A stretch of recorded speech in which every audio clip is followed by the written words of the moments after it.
Boom, and we're live. What's up, everybody? Welcome back to another Tuesday night chat with the Muskrat, Mr. Creole Catfishing, and tonight we've got Mr. Tim Scott, Epic Catfish, in the house. What's going on, my brother? How you doing, Roger? And I see you got your trusty friend Jeremy right there. Yes, sir. Mr. Creole himself. We're here, baby. That's awesome. Can't have one without the other. Mm-hmm. That's right. Well, it's good to be on YouTube. I can't see chat because otherwise, if I just hit the chat button, that's the only thing I see. But I'm sure we've got some great people in there. That here's Brian B. I could just imagine who all's in here. We got Catfish Regulators. Awesome. Well, we can kind of go through real quick and get say hello to some folks. Yeah, let's do that. And let people come on in and get a seat. We're looking to have a good time tonight. But first in the house tonight was Aaron. We got Avid, Big Rich, Catfish Regulators. What's up, brother? We got Richard Cluck, Fishing and Freedom channel member. Fish. Mr. You know what? B. I almost wore the Fishing and Freedom shirt, but it's so nice that I try not to wear it that much so I can wear it on lives. I've got to get me one of them. I've got to get one, buddy. Sean got one and I got one, and they're nice shirts. Heck yeah. We got Brian B in the house, new channel member. So thank you very much for that. Awesome. Big guy. We got two stands in the house. Kentucky Redneck Outdoor. My fellow brother, River Warrior, Mr. Zach Murray. What's going on, There we go, Zach Murray. We got we said Big Wrench already, but we'll keep it rolling. David Smith's in the house. Fishing. Oh man, it just hopped all the way over the place. We got Dale Hayslip, Freddie Outdoor Adventures, Steve Hansen. Steve, I said handsome. Is Steve handsome or is he just ransom? He may be both. He might be handsome. Like said Steve Hansen, which reminds me, are you guys old enough to remember the movie Slapstick? It was a Paul Newman movie, and it had the Hansen brothers in it, and they were like the ruffians, and they came out and they wore glasses like this, only it had the electrical tape. I was just thinking that these are so dorky. I'm gonna have to put this kind of tape, athletic tape in between, and I could look worse. They make you look sophisticated. So there you go. We got Dustin, Team Snag and Whiskers, in the house, man. He's been busting PBs left and right. So he busted another PB this week with a 55-pounder. So always exciting to see one of the family members accomplish a goal like that. Jimmy Geiger's in the house. Kentucky Redneck Outdoors. Robin C's in the house. John Boy, Trophy Seekers Outdoors. There's Miss Becca Mudtramp. Pontoon Jody. What's going on? Let's see. We got Kevin. Just wouldn't be alive without Becca and Pontoon Jody. Oh, yeah. That's right. Hey. Yep, right there. We got Kevin, Palmetto Cats. He was out yesterday just chilling. I've got to admit, I was kind of jealous, man. He's out there in a T-shirt in the enclosure, just relaxing. Yeah. But he did. I don't know what else he caught, but I did see the cool white cat that he caught yesterday. T-shirt? We can't even wear T-shirts in the house this time of year. Yeah, I've got a hoodie on in the house. Yeah. Hey, there's Bobcat Outdoors. What's up, brother? Kelly Bullock, he just finished up his show. I seen you guys were live, but I just come sliding in sideways myself. So, Mr. Rod Knocker, Sean Abney, El Catfish Grande. We got 77 people in the house. I think they're tired of hearing me. Oh, look at that. I already missed this. 222 from Two Stands Fishing says a small price to pay. What's up, Stan? Thank you, brother, for the super sticker. Appreciate that, big guy. We also got Stan 3 in the house. We got everybody. Nice. Chucky Morgan's in the house. Man, I think I'm missing people now. It's going faster than I can go. Larry DeLong's in the house. It just keeps jumping on me. Just keep going. We love a big crowd. We love a big crowd. Well, when I threw Epic Space out there on the thumbnail, I kind of thought it might turn into something like this. We got 86 people in the house already. Yeah. We're 4 minutes in, so we're going to say a few more hellos, and then we're going to get to what you guys really came here for, which is to talk with Epic tonight. Oh man. Freddie has to. I got it. Okay, I got it. We got Jared Parker Pursuits in the house. What's up, my friend? What up, Jerry? Pontoon Jody with $1.99 says, I want a front row seat to the Epic show. Yeah, baby. Well, that's right. You guys got front row seats tonight. There's my buddy Tommy Long over at Minnow Dunkers, Cold Creek, War Pig. Sorry, I'm just scrolling and grabbing some names as I say. El Gato, LG Bass, Danny Stone.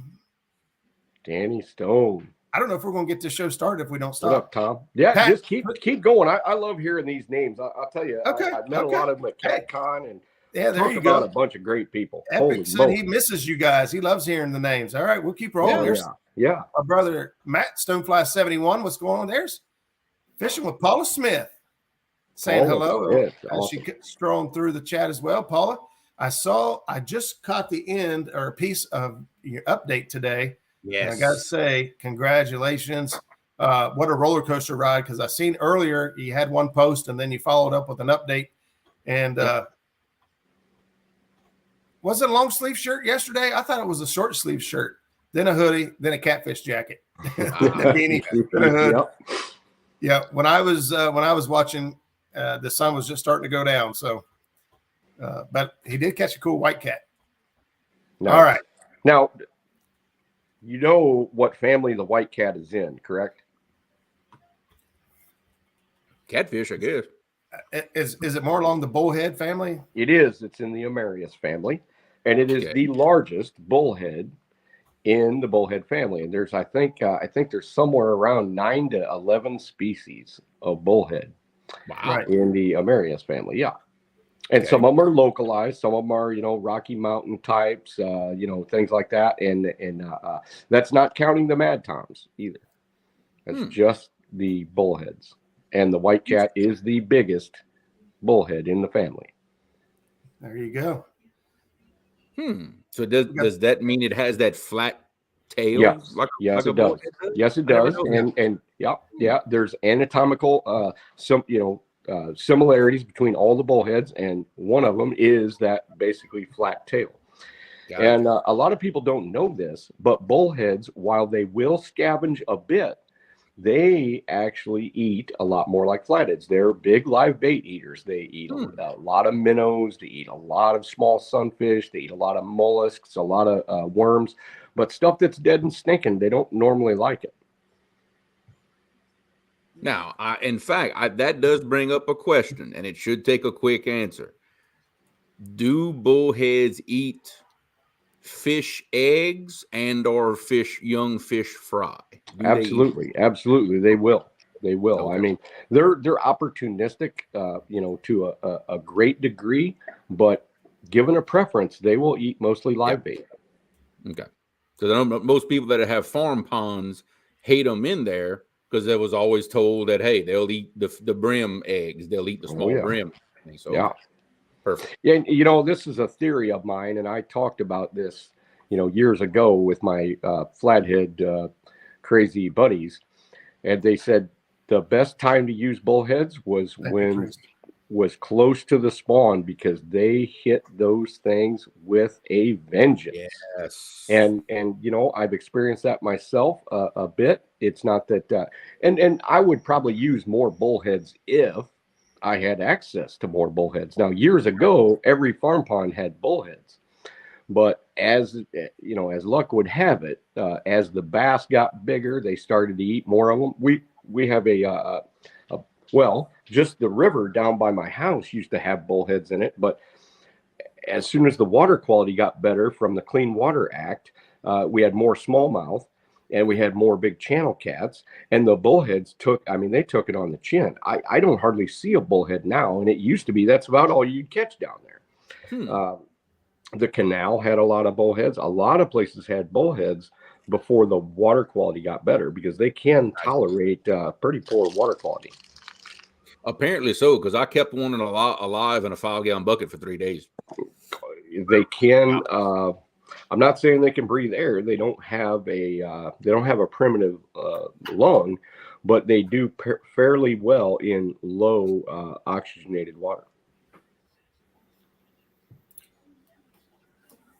So that gets me excited wanting me to fish for flatheads, but unfortunately, around this neck of the woods, we ain't fishing for flatheads. No. So we are after cold water and for us anyway, most of the time we go out, we're looking for cold water blue cats this time of year. And, the odds of catching big fish or just putting fish in a boat, what do you think, or what do you target? I know your area gets a lot colder than we do here, actually. Well, what's your thoughts on cold water catfishing? It's been a while since I've done it, but I used to do it a lot. And we have a river that's fairly close to my house called the Illinois River. And it's a prolific channel cat river, especially before the Asian carp, when the shad population, the blooms were just incredible. And it would not be unusual to do a trip where you're catching 25 to 50 channel cats from 4 all the way up to 17, 18, 19 pounds. And you'd catch a few clipping 20 in a year's time, 2 to 3 in a year. So it was more like a natural, it is a natural river, but there are quite a few dams on it. It's changed, that changed the habitat, especially for the flatheads. But the channel cats were so prolific. It was more like if you were to go to Sandusky or Lake Erie, things like that. I wouldn't say it wasn't as good as the Red River of the North, but still, it would be pretty prolific. And and it took me quite a while to figure out the wintering situation with them, because it's the Illinois is a slow moving river, and it's very subtle. So a lot of things, if you're just looking for deep water, there's all kinds of just slow deep water. Then I had to learn the other things that you needed to have a wintering population of channel cats. And one of them was a decent drop. The other one was access to shallow water, because if you go and you just go to a bend that's got a fairly deep slope like this, but no access to shallow water, you wouldn't really see a lot of wintering, channel cats that you could go beat up on if the weather turned fairly decent for a couple days. A lot of times it'd be 18, 19, 20 foot of water, but it would just kind of slow roll into it, and maybe it'd have a little bottom drop, and then but to the side it would have coming out of 18, 19 foot of water, it would kind of gently slope up to 7 or 8, and then it would have kind of a long flat and maybe end up in like a timber laden area. And it was just one of those things where you would see a lot of habitat like that, but no fish, and you wonder why. You'd say, okay, I found a 30-foot hole. Why? In fisherman was telling me I needed to look. That's great news, Paula. Yeah, I needed to look for deep water, the deepest water in the stretches. Well, you got 30 miles of pool.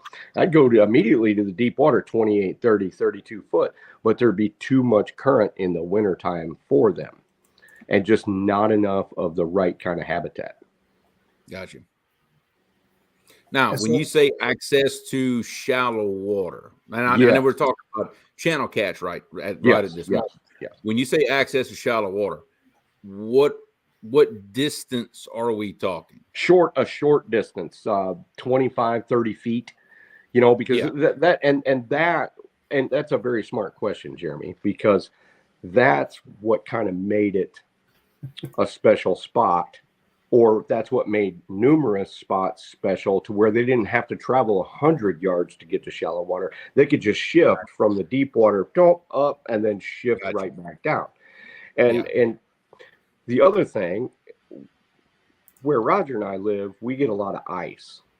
Yeah. Mm-hmm. So the one thing about that it took me a while to grasp, I had a hard time grasping, because it's always a multiple. It's not just one thing. It's not just deep water. It's not just the right current. It's not just cover. It's not just access to deep water and access to shallow water. It's also the fact it kind of needs to be a little bit sheltered from the big ice sheets, because once ice sheets form on the river, and they may be 2 foot thick, and then once they start to break up, they'll start upending end over end and slamming the bottom. So they wouldn't really hang out in 6 or 8 foot of water. They would hang out, especially if there was like a small island ahead of it. That made it even better because that island would break the ice flows from tumbling down and crushing them. So, I mean, it's all about survival. Gotcha. Okay. So let's switch gears from a slow, subtle river fishing for channel cats to some of these fast waters looking for blue cats. Right. And these are, and you know, as the next month or so moves on, because historically for us, at least our little group down here, December and January actually turn into big numbers and often bigger quality fish for us in the wintertime during December and January as opposed to the rest of the year. Now, do you want to know why? Sure. Okay. Yeah. So for the most part on the Ohio River, there's going to be 2 to 3 pools that are a transient population. It's not going to really be 6, 7, 8 pools. It's going to be a transient population from the Mississippi River that travels up and down. And as soon as winter comes, the nature of these fish are to go out of the faster water river and actually overwinter in slower tributaries, especially major tributaries. They're not going to go 2, 3 tributaries up from the mother river, but it's a known fact that fish from the Mississippi main will travel and overwinter in the Ohio. They'll they'll go up the Missouri. Believe that or not, even though that's a fast water river, it's more sheltered than the main river. There's a lot of fish that do overwinter in the main Mississippi River, but for some reason, it's kind of built into their DNA, and it's built in for them to start moving up these and they've done radio telemetry studies that actually prove it. Okay. They don't know why, and I don't know why. I don't know why some would choose to come out of the Mississippi River and go up the Ohio, besides the fact it's slower water. But then you got the ones that go in the Missouri, and it's just as fast. We don't know exactly why. It probably has something to do with it's kind of like salmon and trout, where if that's where they're from and that's what they've always done, that's what they keep doing. Gotcha. But that's just a guess. Don't quote me on that. Well, I guess depends on where a fish lives, for lack of a better term. Right. What are they used to? If they're used to really fast waters where they live, it seems to me that if they're going to migrate, their tendency is going to stick with what they're used to where they're from, because that's what's comfortable for that little population, let's say. Jeremy and I have this conversation often because of how different our atmospheres are. Yeah. But catfish are still catfish. Yeah. If my water drops 20 degrees, my fish are kind of going to do the same thing as his drops 20 degrees. Now, my 20 degrees might be into the 40s and his might be into the 50s, but it's still fish. But remember one thing, and I say this all the time: there are no absolutes in fishing or fish behavior, because you're going to have those outliers. You're going to have that small percentage of fish that are going to do something goofy. Because if I'm on a deep water bite, that's because, and it wouldn't matter what time of year, spring, summer, winter, fall. If I'm on a deep water bite and that's what I'm focusing on, that's because most of the fish are generally doing that. It's not that a buddy of mine isn't going to call me and go, "Hey, I just caught a 90-pound blue in 3 foot of water." But how long did it take him to do it? Has he been fishing 3 foot of water for a month? I would say I generally try to reduce my amount of time that I'm spending on the water to catch the biggest fish available. So I'm going to play odds. I'm going to play odds based on 30 years of doing it and throwing out the odd things that I've caught 80-pound fish in 3 foot of water too, but I just know how much time is involved in that to be successful in that. So I've kind of steered into a general pattern that's going to take me It's going to put my baits in front of bigger fish quicker and keep them there. You know, Gotcha. I try not to figure out where I think they're going in shallow water, like a lot of guys, you know, even back in the 90s and whatever, there was a lot of articles that were coming out. Well, you need to go to the nearest shallow flat, on the Osage River or on the any of these rivers. There was a lot of talk like that. El Gato says GPS tracking has shown that there are two types of blues: those that travel long distances throughout the year and those that rarely move more than a mile the entire year. Now, I have not seen the ones that I haven't seen that, because most of the blues that I had done a lot of research for in the past were highly migratory at certain times of the year. Certain times of year they wouldn't move much.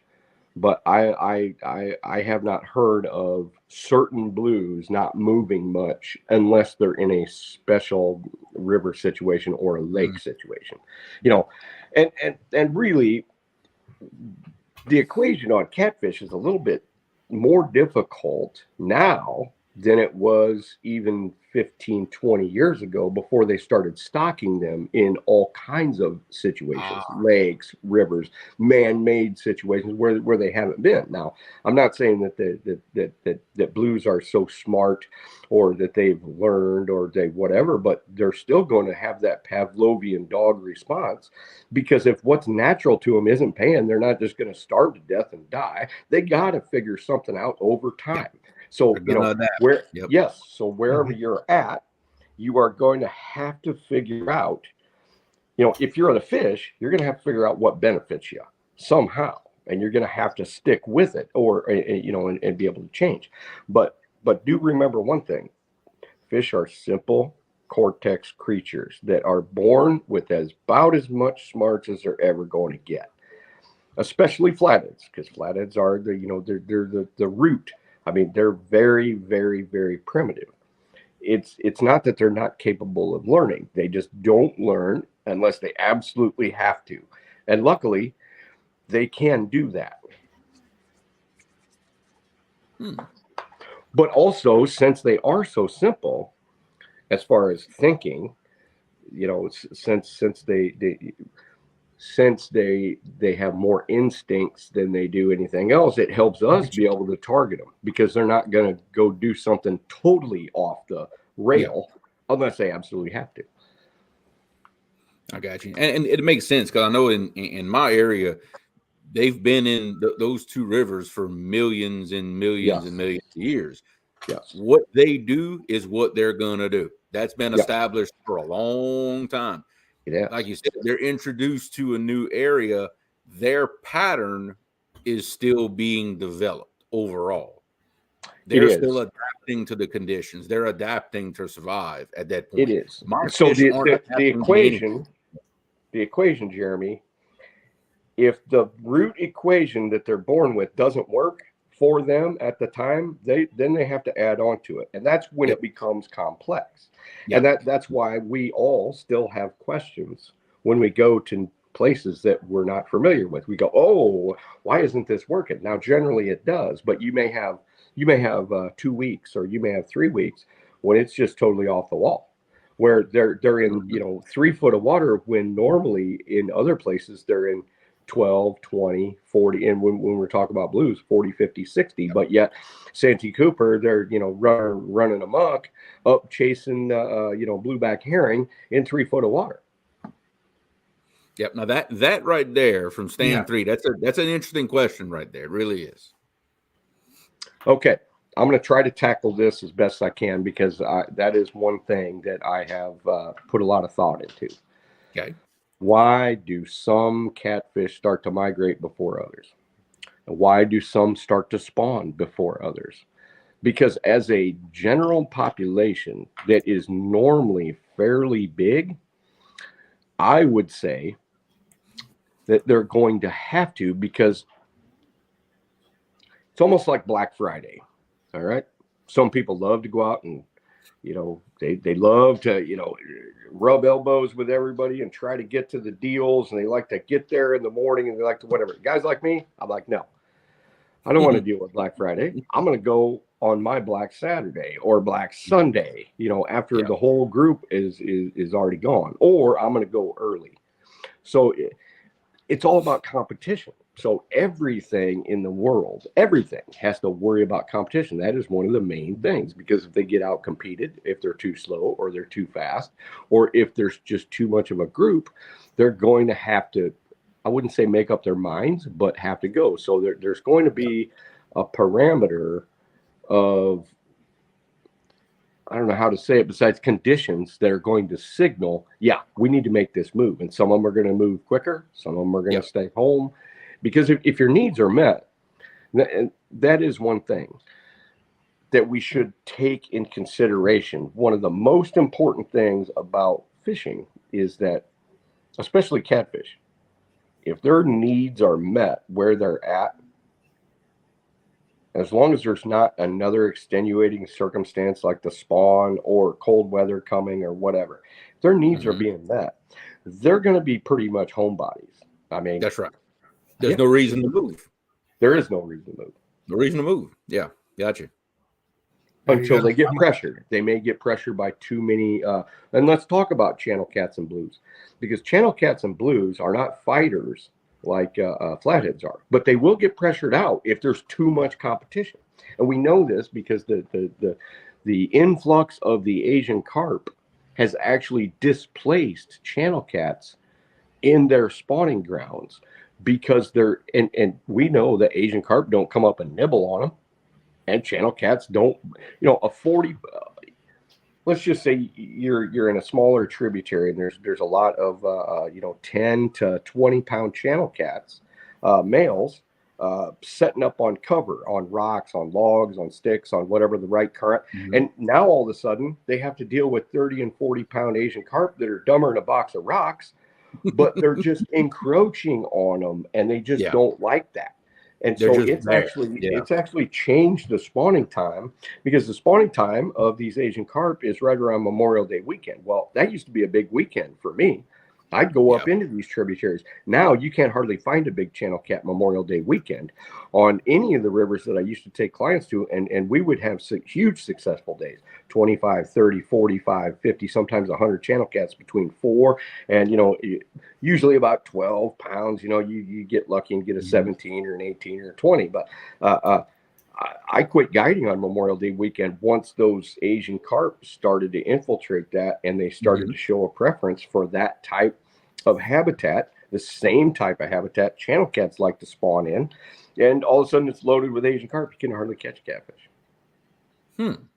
Okay. So they're just taking up the real estate. Taking up the real estate. Yeah. They're just there.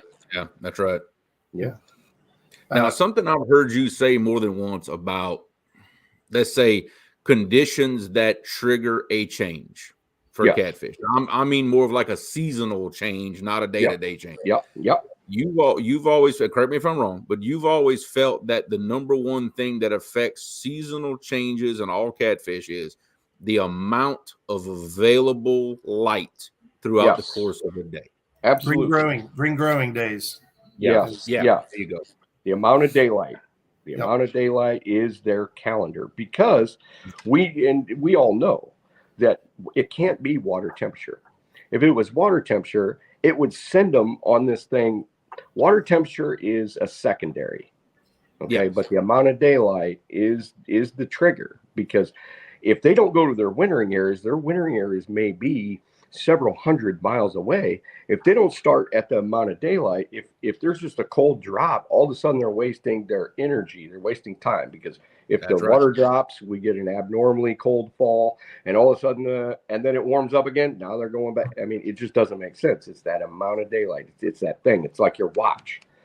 The watch doesn't have anything to do with wind, doesn't have anything to do with temperature. It is what it is. That's the constant. So, anytime you're thinking science, you got to go constant first, and then you have to add on that overall equation. And those are things that I tend to say exacerbates it. It'll either speed it up or slow it down. but it's that amount of daylight triggers the 4 actual seasonal movements: spring, summer, winter, fall. It just does. What do you say? This is a family show. I know, right? Don't using them big words. Stan 3 says, how far can a catfish travel in a day? I know that Paula Smith put in there that she had seen, some fish may travel up to 20 miles in a day. I have heard that. I take it kind of with a grain of salt, because I think if the water's normal, and it depends on the species too, because you'll have different pushes for different fish. Like I know that channel cats travel farther than flatheads, and blues travel lots farther. But it depends on when they studied it, because it also depends on water level too, because channel cats in normal slow water don't migrate as far as fast as blues do. Blues love that normal stable, but they have to have another reason to go. It's not because it's normal and stable that they're moving. They're moving if it is their pre-spawn. They're moving if they're going on their way to wintering habitat or on their way to summer habitat. So, nice, stable, even water, blues migrate better. Channel cats love to migrate hard and fast in high water, and flatheads also like the high water, because we all know if you're in a medium-sized river situation with like a low head dam, if you get high water, everybody's catching them below these low head dams. Once that water recedes, they go back downstream. They're not moving as much. Also, in my neck of the woods, if you get high water below a low head dam, say on the Rock or on the Fox or on the Wapsie, on the Cedar, on the Scott, just loads of rivers, the bank guys will just start catching the crap out of flatheads, especially if it's June and sometime before mid-July. Now, if it's May, they're not going to. If it's August, yes, they'll catch more, but the biggest numbers are going to be during that pre-spawn if you get high water.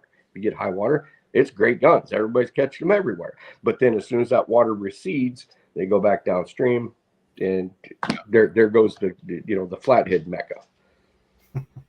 Yeah, exactly. And these are things that become obvious only after a guy's really been paying attention to it. And you got to have your fingers out. You got to have, at one time, I had so many people that would call me about, oh, it's happening here, below, the Genoa pool, this pool, that pool. And then you have to start looking at the things that are in common with it. This is in common, this is in common, this is in common. And you might have to have your fingers around like a 3-state area. The one thing that's great is we've got YouTube, we've got TikTok, and everybody's becoming so intelligent about seasonal movements and what's going on and high water, low water, whatever. Okay, so I could talk about this stuff for days, but let's go on to something else, or whatever anybody has. Yeah, well, but you're right though. I think years ago it was just a big stupid catfish. Yes. As an industry now, people are more educated. People are understanding what's happening, and they're not big stupid slimy catfish anymore. They're predators. They're and the more of an understanding there is, the better everybody gets at finding them and catching them, and the education is there. And as long as we balance that with conservation, with practicing CPR and practicing, healthy bag limits and things like that are able to sustain themselves. Because they got enough working against them as it is. Yeah. They do. And a lot of people worried 30 years ago that as more people got into it, it would be harder to catch big fish. Actually, I think it's been easier. There's been more big blues caught in the last 10 years than I saw or were aware of in the 20 years before it. So, but there's been some pretty darn big blues caught, and things add to it, just such as the James River, such as the Potomac River. But, even on the Tennessee, I've seen more big blues caught, and on the Ohio and on, other rivers, I've seen more big blues caught that, I don't even have to get phone calls anymore. I see it come over my phone. Yeah. Well, that's what I was saying. 20 years ago, there were probably maybe not just as many fish, but there were probably several big fish that we will never know about because social media didn't exist. Oh yeah. Whereas now, we've got, it looks like it's this easy. Everybody's catching big fish, but it's just right here in our hand. We can see it. You know about it now. Yeah. Yeah. Exactly. Sure. Yeah. And I think less of them end up as, catfish chowder. I think more fish that are caught are released. I'm not saying that there's less fish being eaten today. I'm just saying that a lot of guys that are really into it are primarily catch and release. Yeah, I think so. Yeah, I think so. If you take out if you take out the guys that are catching fish for pay lakes, if you take that out, then there's a high percentage. And I think in those areas, that's what's damaging the trophy population so much, because you've got that one group, one small group, but they do a lot of damage to the trophy population. They do. Because of the numbers they've got to have to sustain whatever it is that they're doing. Right. Oh, I agree. Yep. And something needs to be done about it. I don't know what exactly, but I mean, and I am not against sustenance fishing. I am not against keeping fish if you have to. I suppose it's the greed part to where, it's a shared natural resource. All right. Yeah. It is. Just like our forests. And I was just talking to you guys before we came on this. I had a logging company at one time. I cut trees every single day for 7 years. I had skidders. I, took logs to the lumber mill. I cut veneer logs, did all that stuff. But what if, with a $30 license, I could go to any national forest and just start cutting trees? Yeah. That wouldn't have worked. No. It's the same thing. With a $35 license and a $5 net tag, they can put 7-foot nets and it just harvest thousands, and it's unchecked. They say it's checked, but I know different. No. So it shouldn't work that way. The other thing, if catfish were cute and fuzzy, you'd never be able to kill them. If catfish looked like a baby seal, you wouldn't be able to take them and throw them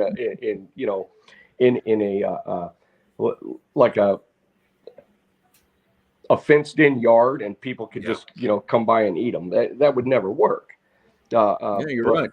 Unfortunately, we like the ugly, awesome monster looking fish instead of the speckled trouty type fish. Yeah, not true. That is true. There are some fish that get recognized all over the country and all over the world as a sport fish. Yes. Catfish have not made it to that point yet. Not yet. In certain areas there are, and I happen to live in one of those areas that they are not. Right. They are not seen as a sport fish where I live. They're more where y'all are than me. There's a lot of opposition to that too. I mean, not only are there people that are for catch and release of big fish, there's a lot of people that are in opposition of that because it deals with their livelihood. It deals with their eating. You know what, Roger, what was that last question? I had a comment to that last question. That was Skip. He asked in wintertime, what structure should he be looking for the catfish at? Wood, rocks, what type of environment would they prefer, and cold water? Or does it change? Let me tell you a story about when I used to run an underwater camera I also videoed because I wanted to see for my eyes what was on my fish finder, because I would go into let's just say an area about half of a football field. Okay, fairly deep water, not real fast, basically a main channel of a major tributary such as the Rock, the Wapsie, the Skunk, the Cedar, any of that stuff. And so I would see these fish on my fish finder, but yet I would throw baits and only catch 4 or 5, maybe none, and it looked like there was 100 fish down there. Because I was familiar with it in the summer, and it's like one log or one little rock shelf. Maybe it, came across, went down, kind of came up, and it would look like it was kind of full of flatheads or channel cats or whatever. So I got an underwater camera because, believe it or not, in the winter, if we don't get rain, our stuff actually clears up pretty good. So I was running the camera, and here I bump into probably 80 flatheads in one area. And then 30 yards over, next to a different log, there's 3,000 channel cats. Now, the channel cats didn't necessarily pile up like flatheads. Flatheads would be on top of each other, sitting, and then you get one kind of off to the side. But usually it was associated with either a big crop of rocks or like a pile of logs, not a big nasty pile. Sometimes it only took one or two logs, with maybe a root ball, maybe one log, a root ball and a top. But yet these flatheads would be up underneath them, and piled up. And trust me, I ran the camera and I tried to get flatheads to eat live bait. I tried to get them to eat cut bait. I tried to get them to eat night crawlers just in the interest of science, and they wouldn't do anything. If I bumped them with the camera, sometimes they'd spit algae out, like crusty looking algae, and but they were obviously very sleepy, because that camera head back in those days was a big heavy thing, and I could like pop them on the face, and maybe they'd back up, but they'd never make a quick move. They'd never bite at it. They just kind of get out of my thing, and out of their mouth, the algae come out and whatever. But I was more interested in channel cats because I could get them to eat. So sticks, logs, rocks, and sometimes it's just the structure of the bottom of the river. Just say it's clay ledge and it kind of shoots down a little bit, just a little bit, to where if the current comes up suddenly, because they're kind of lethargic, they're slow metabolism at that point. Try to think of catfish as being more like a snapping turtle or a lizard or a snake, okay? Since they're cold-blooded, and especially since their gears run a lot slower than scaly fish. Scaly fish have to run around. They're going to do all this stuff just to survive. But catfish are your top predators, such as lions, such as anything like channel cats, more like a hyena. They kind of run around, they nip at everything, and then you got the lions, and then you got the leopard. The leopard loves the trees. That's your flathead. So you got the lions. They love the open prairie. That's like the blues. And then you've got the hyenas, which are your scavengers who kind of run around and try to, do all that stuff. So think of their metabolism kind of like their job like that, but then put more like a cold-blooded thing on it. Yeah, when it's warm, they're all aggressive and tough. But once it's cold, they become kind of docile. Now, the one thing about channel cats and blues is their metabolism is revved up enough. They do have to eat throughout the winter. Now, the one thing that they don't do is they don't lose weight, okay? I kept flatheads for 4 seasons throughout winter, and they didn't eat a single thing under 39 degrees. I weighed them, not with a dumb scale. I had like an official DNR scale. I weighed them before I put them in throughout the thing, and I weighed them again in the spring when the water started to warm up above that. Flatheads never lost an ounce. Not an ounce. Now, channel cats lost... Some of them lost a little bit more than the other, but it was like in the ounces. It wasn't in the pounds. And then the blues that I kept, they lost a little bit more than that. So we know that channel cats and blues have to eat in the winter, but flatheads don't.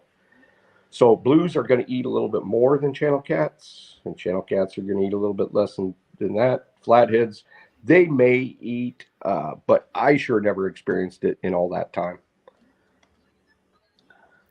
I thought this was a good question here. I think it comes up more often than we think it does. But for fishing a tournament, is it good to pre-fish a spot or just leave the spot alone? Because it's, it says if you go catching the fish out of it and you go the next day, they won't bite. Steve, I have the biggest tournament secret, and I'm fixing to put it out right now, that there isn't a bigger tournament secret than this as far as pre-fishing. Don't use hooks. You take your leader line, take a snap swivel like this, and instead of a hook on this end, you put another snap swivel on it. Then you take a darning needle, which I don't have with me because I wasn't expecting to answer this question, but you take a darning needle, you go through your bait, and you pull the thing back through, and it's just on this loop right here. So if this was your bait, it would just be on this loop. Okay. Now you're going to be surprised at how hard, if the fish are willing to bite, how hard they'll hold on to that. They'll hold on to it pretty good. And you should know what size of fish you're dealing with. Only you didn't feed them, and you did not sting them up. I'm telling you, that is one thing. When I did tournaments, that's what I would do. And I actually convinced some tournament guys back in the early 90s that I used to coach. So they would call me and they would take guide trips and all this stuff. And they were like consistently 25 to 30 out of 50 boats. But by the time they got together with me and they learned some things, especially this, not pre-fishing with hooks and not feeding them, they went from consistently 25 to 30 out of 50 boats to top 5. Now it took a while because there was a lot of things to learn. That was one of the key elements that they always thanked me for. They said, Tim, we don't tear up our spots anymore. And once they learn the wavelength of that bite, because you can tell if you pay attention, small channel cats or small blues versus big blues or big channel cats or flatheads. So that once you master that is one of the biggest, and I don't think a lot of tournament guys do it, because I still hear about all the cut bait getting thrown up in everybody's live wells. And, we were on them on Friday and we caught this and we caught that and we caught this and we caught that. And we came back Saturday for the tournament and they were gone. Well, I used to guide, so I know how devastating that is to go in and plunder a spot that you found. The next day, it's never as good. You may catch a few fish, but it's never as good the second day. Just say you bust up on them on Friday, Saturday. So I had to let spots sit for 4 to 5 days as far as flatheads if I was going to actually hook them. But I could go in and I could pre-fish. Like, let's just say I got done with a trip on Thursday and I wanted to go find some new spots. I just go back to my, no hook situation. And I'd know if I was on fish, and then I'd be able to go the next day and actually catch those fish. Yeah, I was gonna make this statement too, but Bobcat beat me to it. He says, I frequently catch fish that aren't even hooked. The bait is just they're just wedged bait in the mouth.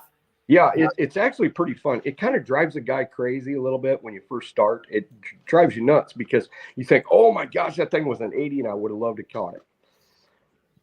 But once you actually go and you prove it to yourself, and when you really get, and you're not going to be able to tell if it's an 82.2.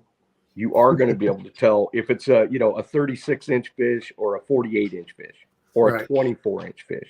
I mean, within 6 inches to a foot, you're going to know. This right here is one of my favorite comments that we ever see, and they say that's why they love this channel. Learn something new every time. That's one of the best compliments. I know Jeremy's off screen right now, but for both of us, that's one of the best compliments we ever get, is knowing that somebody's taking something away. Yeah. Yeah. Shoot, I had another question. I done forgot it. Well, let's talk about hook size. Let's talk about hook size. Because I have noticed a lot of guys in the wintertime are still using the same hooks that they use in the summertime. Now, that doesn't necessarily mean where they're at that isn't the best thing to do. But where you and I are at, as soon as when that water plummets, you better be downsizing hooks. And I especially like to go to thinner wire hooks when that water is colder. Like I'll switch from a 7/0, like a regular 7/0, which I don't have with me, and I'll go down to something like this. See this little thin wire thing? It's about a 5/0. It's still got a pretty good gap. I can still fit my finger through it. But I really prefer this in the winter because honestly, and Roger, channel cats don't just, big channel cats even, a lot of times they'll just rock a bait. Yeah. Big blues will just rock a bait in the winter. Like they just get onto it and they don't even turn. So you're going to need a decent hook like this. And I literally set the hooks on them, even with circle hooks a lot of times in the winter.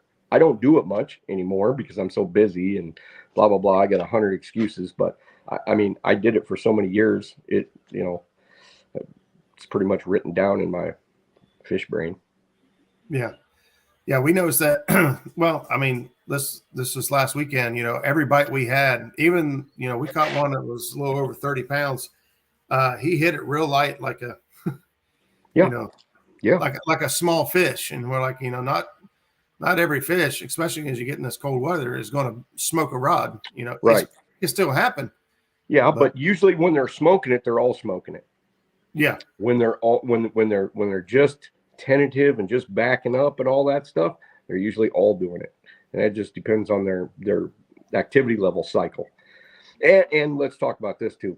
In the winter, one thing everybody should remember is that a bite window is very narrow in the winter. Mm-hmm. You may, let's just say Sean and I go on an excursion tomorrow and we go down to St. Louis and we look at all these fish. Maybe we find 5 spots with big fish.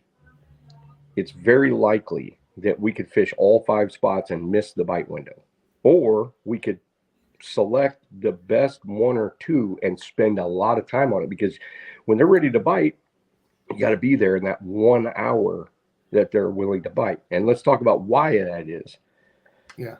So a bite window is really short because they're cold-blooded. Now, it doesn't have anything to do with temperature. Well, it does, a little. Has a little to do with temperature, has a little to do with sunlight, but the main reason is that they don't digest food very well in really cold water. Yeah. Okay, so slows down, right? Yes, it slows way down. So let's just say, here's a perfect example. I got a bag of grapes right here, right? And so if a blue cat's been eaten,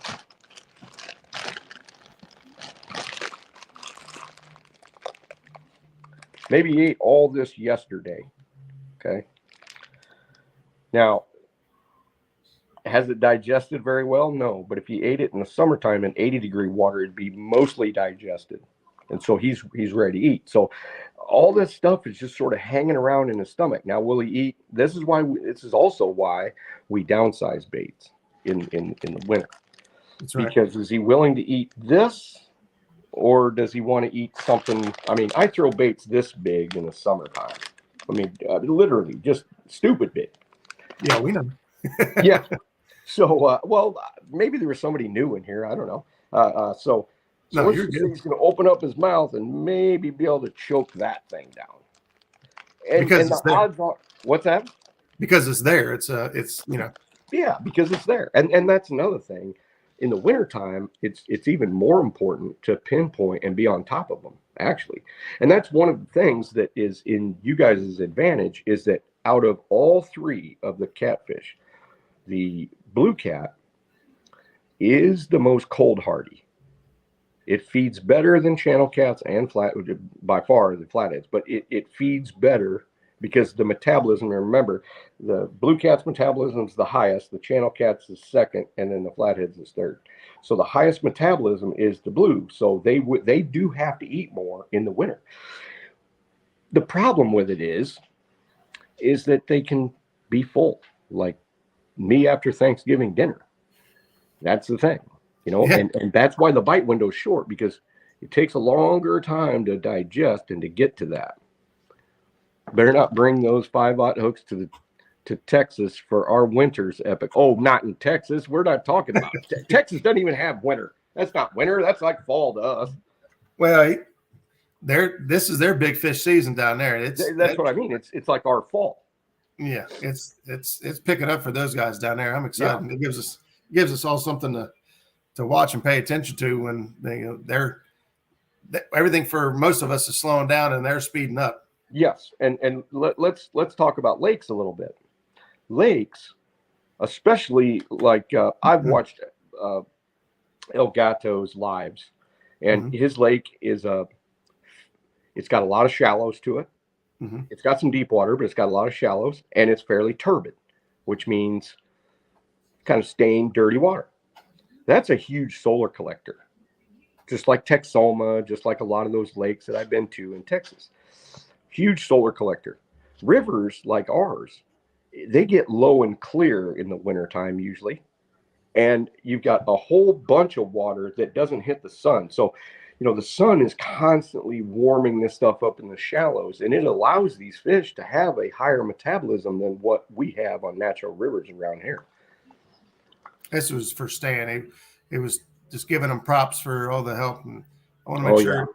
Yeah. Oh, yeah. You can find some of the greatest people in the catfish community that, you could ever hope for. Everybody's really helpful and really good. So downsizing baits, downsizing hooks. And then, so for lakes, then these guys that are, cold water settling in now, depending on where you're at, the water's going to freeze. Yep. Now, is fishing for blues or fishing for catfish through the ice an actual thing worth your time? Yeah, it can be. It's a short bite window once again. I mean, I used to fish ponds and ice fish with live chubs or cut chubs, so big. And we would, there were ponds that had 8 to 10 pound channel cats, and you could catch several in the summer, in the evening. And you may get into and they weren't that big. So you knew that if they were moving around at all, they would see your bait and they were just neglecting it if you didn't catch them, or they were hitting it. And sometimes they'd hit the stupid waxworms. I mean, you got 12-pound channel cats hitting waxworms through the ice at 2:30 in the afternoon or right before sundown. I mean, pretty crazy stuff. But I do know one thing. If I had a pond that there was water coming in and water flowing out, okay, the creek, I would go to the creek side and set up, or the outflow, because it was way better. It was more likely that I was going to be able to get onto some big channel cats with a little bit of moving water, especially if it was just a tad warmer than the rest. They could focus on that. But let's not think that warm water discharges on rivers hold a bunch of big catfish, because they don't. They hold a bunch of biomass. They hold a bunch of small fish, but big fish, for some reason, in my experience, choose not to hang around in warm water discharges. They'd rather winter for some reason. And I went through probably 2 to 3 years of checking different hot water discharges on rivers, because I thought, man, I got to be on it. I was young, and I just proved myself wrong. All kinds of bait, all kinds of shad, all kinds of drum, all kinds of this, all kinds of that, little channel cats, little blues, but nothing huge. We've got some decent blues, sure, decent on Ohio, and compared to everyone else, 40s and 50s are big fish here. And, but they could have been there for the current more than the warmth. Yeah. We could have been there for the food more than the warmth. That's what I was going to say. We pretty much follow the bait. Yeah.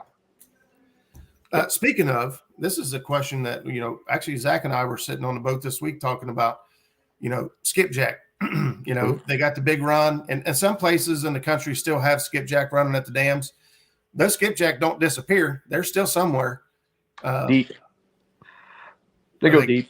They go deep. Yep. But see, I'm just thinking, out loud, with their metabolism, the way that they move constantly, they still have to continue to eat. So what are they eating deep?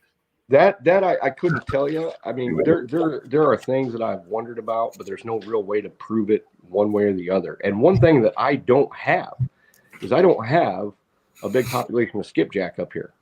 I just don't. I just know that the population that shows up below dams and eats the little shad like this, once those little shad get about this big, they kind of disappear. And in the wintertime, the same thing with moon eye. I know where to find moon eye anywhere I go. But as soon as that water starts to dip, they move deep and they sit off shelves. And I don't know if they eat or not. They probably do, but there's bugs that are in clay ledges. There's bugs that's you've pulled up sticks and them little those little wormy things that fall off of it on the boat. Yeah, moon eye eat those. Yeah, the little tiny bugs. And I would suspect that skipjack transparent do too. Almost. Yeah. It's a good question, Rod Knoxer's Mississippi River question. I don't know if you can read it or. Yeah. Mississippi River question. Winter conditions normally key on deep scour holes, but let flood come and those blues will break out into bean fields 4 feet deep. Why? Because high water, when water goes up, there's opportunity. And especially in the cold water period, because that water is going to be warmer than the main Mississippi River. It just is. And if they do stumble upon it and it is warmer, their metabolism goes up and you can catch them. There's still fish deep. They don't all come out. There's no doubt in my mind. Someone say skipjack. Yeah. Yeah. I wish I had a bunch of skipjack that I could use all the time, but I just don't. Yeah. I mean, the Ohio's got way more than the Mississippi does up by me. Way more. That's crazy. Yeah. We don't have a lot. Or we do, and we can't find them. Right. Yeah. Yeah. Well, Stan 3 asks, do you have different bait for winter than summer? Do you change what type of bait you're using? I know we do, generally. For blues, a lot of guys they switch over to shad. I will include shad, there's no doubt, but I'm very comfortable with using suckers for bait. I'm very comfortable with using frozen stuff in the wintertime more than the summertime. I don't love frozen. I'll use it, but I would say shad, buffalo, golden suckers, white suckers, moon eye, definitely if I can get moon eye, and that is almost impossible in the cold water period to get moon eye unless you want to spend a bunch of time with a jig fishing in 30 foot of water off of a ledge and catch 3 in an entire day. The walleye guys catch them, and every once in a while the walleye guys will be like, "Hey, what's this fish? Do you want it?" I'm like, "Yeah, I want it." You know, I'm like, you got another 4 or 5 of those? Yeah. Stan wants to know what would cause thousands of shad to disappear from a hot water discharge for a day or so and then come back. Apparently, he's experienced that. We don't go to our warm water discharge enough to keep track of that, but well, it depends on why the shad are there. My best guess, my best guess would be that they're at the warm water discharge because there's a plankton bloom. Every warm water discharge that gathers thousands upon thousands of shad usually has a catchment pond somewhere that the sunlight hits real hard. It's not just sucking in off the river. The ones that just suck in off the river and spit right back out, there's hardly any shad there. But if it's got like a big catchment so that it can cool before it goes back into the river a little bit, it gathers a bunch of plankton and then it spills out in the river and then there's all kinds of shad. Well, if they flush it real hard and then all of a sudden the plankton bloom isn't going through it, there's no plankton. Why are the shad there? It's not for the warmth, it's for the food. Yeah, I got you. This is a great question here. I really like this one. When your line freezes, does it make your, I'm guessing monofilament, because I'm going to assume that braid is not going to be affected, but monofilament, does it make your line weak? Do you have to change your line more or use heavier line? I have never noticed it getting, and I've had a lot of frozen line, but I've never noticed it getting weak. But then again, I change all of my monofilament every single year. I don't reuse it. I'll turn it backwards, if I got a big coffee can spool, I'll put it on an empty spool with the crappy part, buried in, and it's all brand new line by the time you get to the end. I mean, I'll recycle it that way, but no, I'll generally have all new line. So I haven't noticed it getting brittle. I do know that sunlight makes it brittle, because once that stuff starts to turn color a little bit, I'm cutting it off. Yeah, don't. UV rays are way more damaging. Well, if you look at any plastic, even a plastic like Walmart bag has been laying out, and you go to pick it up and you found it, and it's brittle, just falls apart. Yep. I mean that. This is a good question because we didn't talk about Asian carp. Yeah, I like this question here from Danny. Danny, the Asian carp when they first appeared, were terrible bait. But by the time they got into the system long enough, it took a couple of years, especially for channel cats. You can hardly buy a bite on Asian carp in the first 2 seasons that they showed up on the Illinois. But now they're just as good as shad if the bite is somewhat decent. Mm-hmm. Now, if it's real finicky, you're way better off having shad.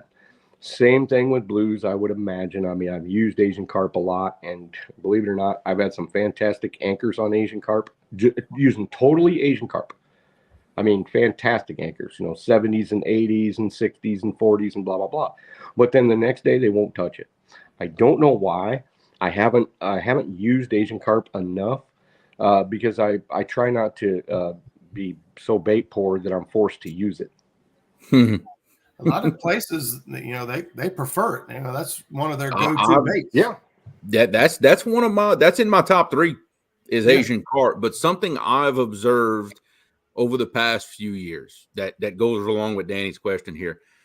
I'm starting to notice in my area that whatever bait fish at that time of year is schooling up tight, that's the bait that performs well. Which is why slicker for me works good most of the year when it's warm, because they run in big, tight schools feeding. Well, when the water temperature starts dropping 50 and below, well, what happens to shad when the water temperature gets cold? They run in tight schools. And they start hanging deep too. Exactly. More in the catfish's territory. Right about that time when shad start doing that, I start doing good on shad. Same thing with Asian carp. When the shad start doing that, so do the Asian carp. They get in the bottom of them scour holes where there's in the slack part of the water, and they are tight like this. When Very that good observation. happens, they start doing good for bait. So maybe that's got something to do with it. I'm going to answer that. I'm going to comment on this here real quick. Tommy Minnow Dunker says he's only seen one Asian carp up here in our area, and it was gigantic, which I think I remember seeing the picture. That was like 60 or 70 pounds. It was huge. But I could tell you that Zach and I have witnessed Asian carp jumping out of the water in the Scioto River, the mouth of the Scioto to the Ohio River in Portsmouth. We were coming out of the Scioto, and one jumped up, and I saw it, and I was like, oh, my God, I swear that was an Asian carp. And we heard it again. We turned back, and it was Asian carp. We actually got to see the second time around that we've got Asian carp. They may not be as bad here yet as what they are in lots of the country, but they're here. And like J-Dog actually had a commercial fisherman give him some Asian carp that were caught in their nets, to get rid of them, and gave them away to him to use for bait. So we've got them. They just aren't as devastating yet, but they're here. I don't think there's a way to stop them. Roger, I'm going to be a fortune teller. Okay. Oh, God, I don't think I'm going to like what you're about to say. No. Yeah. If you're seeing them in any sort of numbers like that, it's only 6 years away till there's so many of them that you will start marking 30 to 40 pound Asian carp in what you would normally mark catfish. So it becomes difficult. You're going to have, there's a huge learning curve to it. You're going to have to, at first, when they start showing up deep, you're going to be like, oh, there's a whole bunch of catfish here. And you don't get any bites. And you're like, huh? What's going on? Yeah. Because I can go to pools that don't have them or don't have as many. And it's either a catfish or there's no fish. Now I go down into Asian carp territory, and you may get, like Jeremy says, you may get those little deals where it would normally be a catfish situation where maybe you got something that plummets like this. There's a little hole, maybe it's a wing dike and it's the current seam, and man, there's a whole bunch of giant fish. You just got to watch, because there'll be other smaller ones around it. You won't hardly ever mark just, 40, 50 pound Asian carp, and there's only 2 of them down at the bottom. But if you're marking a mass of them, and then there's a little harder of a return. You can mess with your sensitivity and tell because they're scaly versus or whatever. But it's going to be frustrating for you. Sorry. We luckily, well, not luckily we've been on the Mississippi now a few times enough to find these big schools of Asian carp. And at first, when you're from where we are and we don't see them, you're like, hey, what in the world? And honestly, we keep excluding it, but we mark piles of fish at times here right now that we're like, not catfish, they're scaled fish. We can see that they have scales, by the return. A 2D sonar, and but we just as maybe might be gar or carp or something, but we haven't really been considering whether it's Asian carp. I think we probably should be considering that. That's probably what it is. I wish I had some pictures off of my sonar, because we'll specifically go hunting them to try to snag some for bait. And when you get these big tight schools of big Asian carp, you have to look at it a little bit before deciding, oh, wait, that's Asian carp. That's not, but the mark isn't vastly different from a catfish. It's different, but it's not painfully obvious. Right. But these big schools are something to see on a sonar. You think, what is going on right here? And that's what it is. Well, Zach says it right here, and he took the words out of my mouth. We never mark a lot of catfish ever, and we rarely do.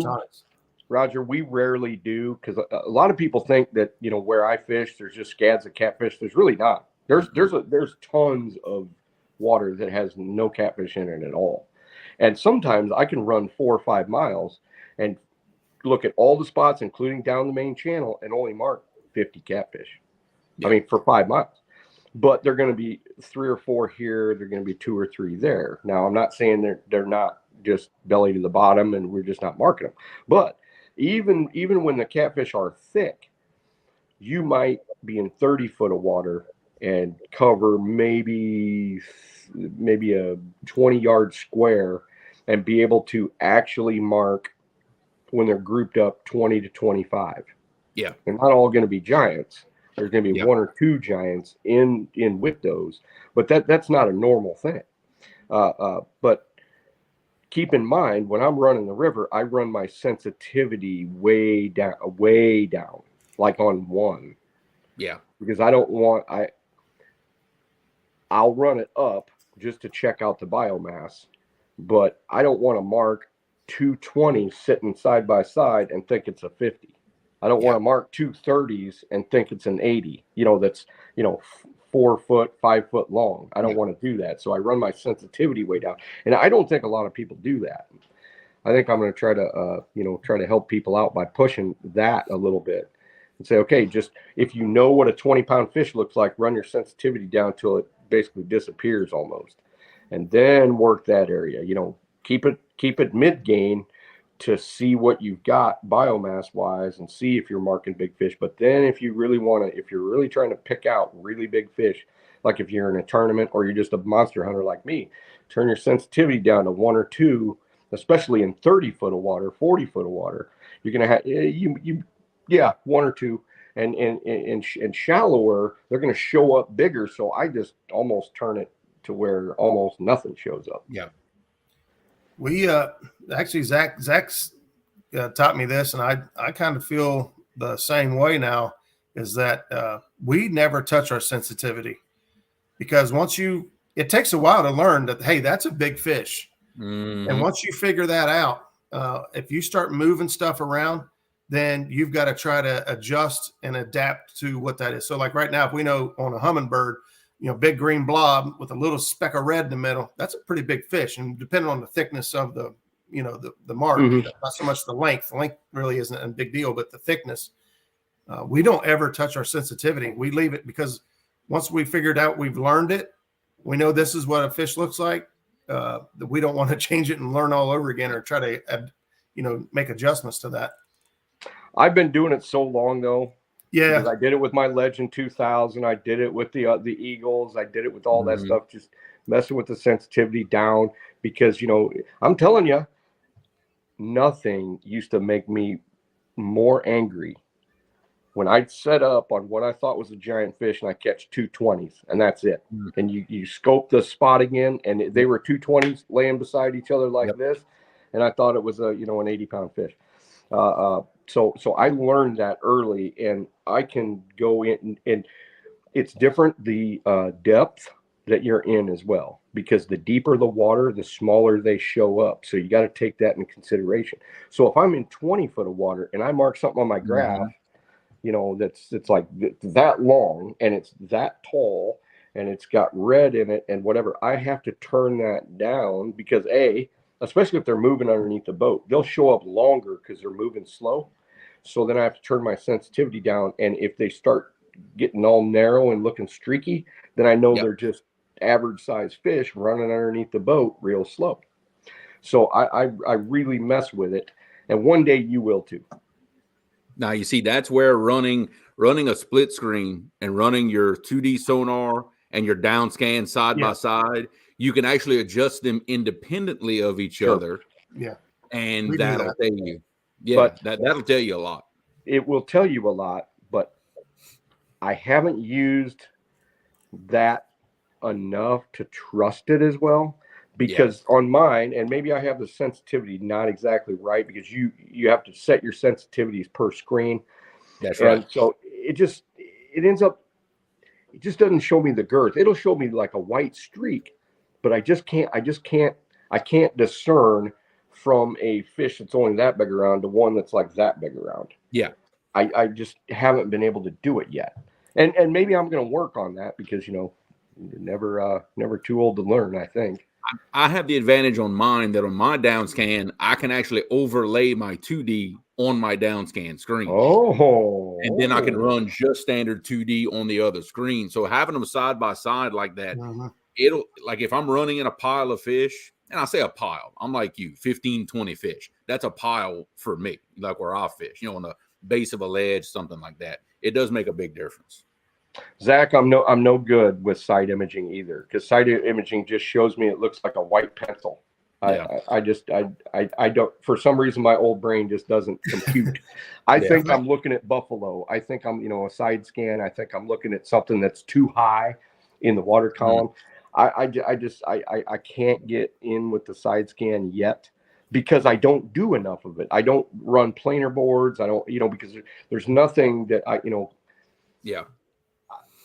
It just doesn't soak in right here. I want to. If we had to choose between 2D down imaging and side imaging, we would take side imaging. Really? Yep. Well, if you ever get to the Mississippi, you say the same thing, Jeremy? No, I'm actually the opposite of you. If I had to give up one of the three, I would give up side scan first. I'll be honest with you. Asian carp, buddy. Asian carp. You're going to mark 40-pound fish all day long. That's really the only reason I use my side scan is to find schools of Asian carp when we're looking for them for bait. Yeah. That's really, I use my side scan more for that than anything else, to be honest with you. Yep. Yeah, believe it or not. I use 2D. Live and breathe side scan. Yeah, I don't know if it's maybe because I fish such deep water. Maybe I don't know, you know. But it might be part of it. I mean, we can get some extreme detail that 12-inch hummingbird Zach's running. We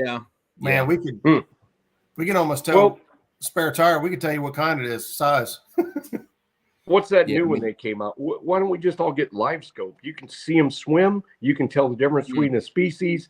You could, I watched some of that. Tim King's got some. He threw his net, and you could see the entire net and the fish that I was like, what? Hey, if you buying, I'll put it on my boat. Yeah, I was gonna say. I'm just saying, if you writing the check, I'll use it. Yeah, I would too. If I could afford it, I'd have it. That's one thing I don't have today. I don't have much time or money. So I got to stick with what I got. I got you there. I know all about that. Yeah. Here's a great comment from Stan. He says probably the biggest thing he's learned from Epic is how to eliminate unproductive water based on current first, then depth and structure. Yes, I'm really tired of hearing me talk about current. Yes. Most important thing. I mean, when you have available current. I mean, if you're in a lake, you got to throw that part of the equation out. But it's number one all day long. Yeah, we experience it too. You know, we don't have a lot of deep water. When we get down to like Alabama, we go in Wilson Lake. When we start getting into that 70, 80, 90, 100 foot of water, things become less clear. And, that tool kind of, we have to change the sonar, going from like the mega imaging clear down to like 455 just to get the power to get the returns back quickly enough. So it could be definitely tricky, but see, and Roger, I use that same general equation that Stan was just talking about to eliminate most of my water. So I don't really go over that with everybody in case. Yeah, but the one thing, if I had a wish for my fish finder, I wish I could go about 12 miles an hour and be accurate as far as be able to roll, mark a big fish and just back off and then turn around and go to it. But I just, that's one thing that I mean, maybe some tournament guys can, but I can't. So I have to pick my spots, and I look at them very thoroughly, very slowly. And it takes me some time, but I'm not too worried about my fish getting up. I mean, sometimes they do, but I'm not too worried about them getting up and moving before I can get a bead on them. Now, it has happened, and I wish I could have done it quicker, but you can't have everything. Yeah. I don't know about 12 mile an hour, but we can be rolling down, we usually scan around 3 to 5 mile an hour. Yeah.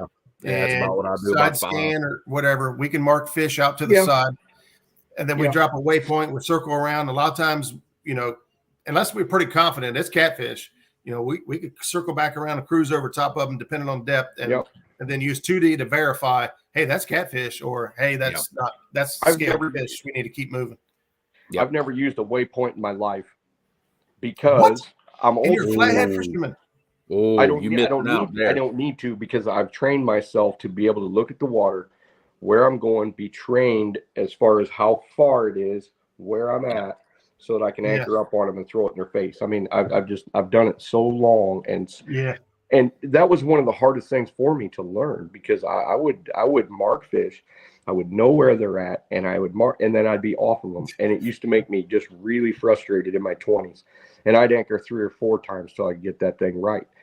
Just grit my teeth and, do all that stuff. So I really learned what to do and how to anchor. And one thing, I was using crappy anchors and terrible ropes back in those days. So, you slip off anchor at all.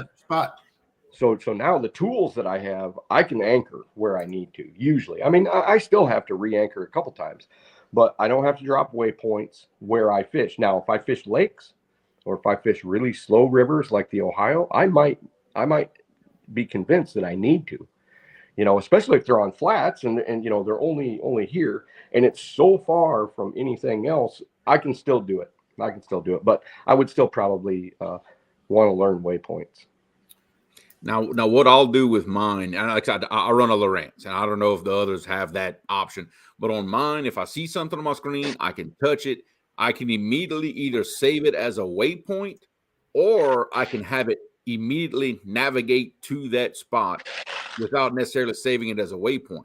So when I mark fish, boom, I hit it, and I want to know exactly how far my boat is from it, judging by how long I cast. I find just doing that, it gets me on those fish a little quicker.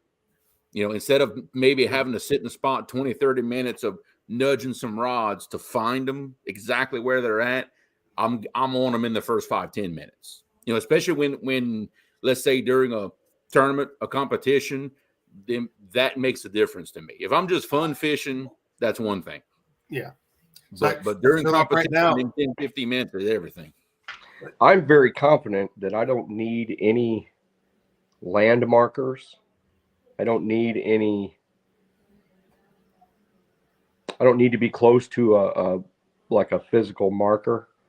I can mark a fish, go up above it, anchor, and be very confident that I've got it within, and throw one rod and be very confident I'm within 5 foot of that fish. Because I've really, really, really, really worked on that. I mean, really worked on it. Yeah, well, the hours and time and years that you've put on the water. I mean, The answer to almost every question is time on the water, right? No matter what question it is, the answer is time on the water. And so when you put much time in the water, you might be able to do that. For us, but there's guys that can't do it because they didn't feel it necessary. It wasn't important to them. So they've got a lot of time on the water on some of this stuff, but they're very. And I've been fishing with guys that said, hey, let's go to the Mississippi, and I'm in their boat, and I'm like, that's not where the fish are. They done anchored, and they're 30 foot over here. We don't have a bait even remotely close to where they're at, and then they'll argue with you. So I just don't even say anything. We just always go in my boat. I used to guide clients in their boat. I don't do it anymore. It's a mess. John Boy, I'll try to tackle this for you, but in my opinion, your transducer, if you've only got one graph, it needs to go on the back of the boat. You're not running with your trolling motor down 24/7, but your back of your boat's always in the water. Now, unless you're crappie fishing using live scope, and things are totally different. Yeah, but for catfishing, put it on the back. If you are in a situation where budget is a problem, consider buying a cradle and power source. And be able to use your transducer and move your graph to different locations in both spots. Yeah. Now on like Garmin, they snap in and snap out. There's almost Hummingbird's the same way. I think they just snap in and snap out. You can snap it out of one cradle. Like if you want to put a graph on the back of the boat facing forward for bumping, suspend drifting, all that, snap it out, turn around, snap it into one behind you, and good to go. Now here's where it gets interesting. And I thought about this a couple of years ago when they first came out with side scan. I thought about having a transducer that would shoot out to the sides, but I could turn it, lock it in, so in an anchor situation, it would see behind the boat.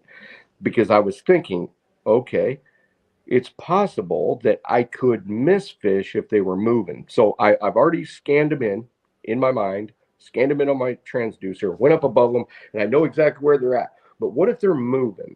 And I say, okay, we've got a fish that came in out of no man's land, and he's giant, and he's moving over here, and I don't have anything.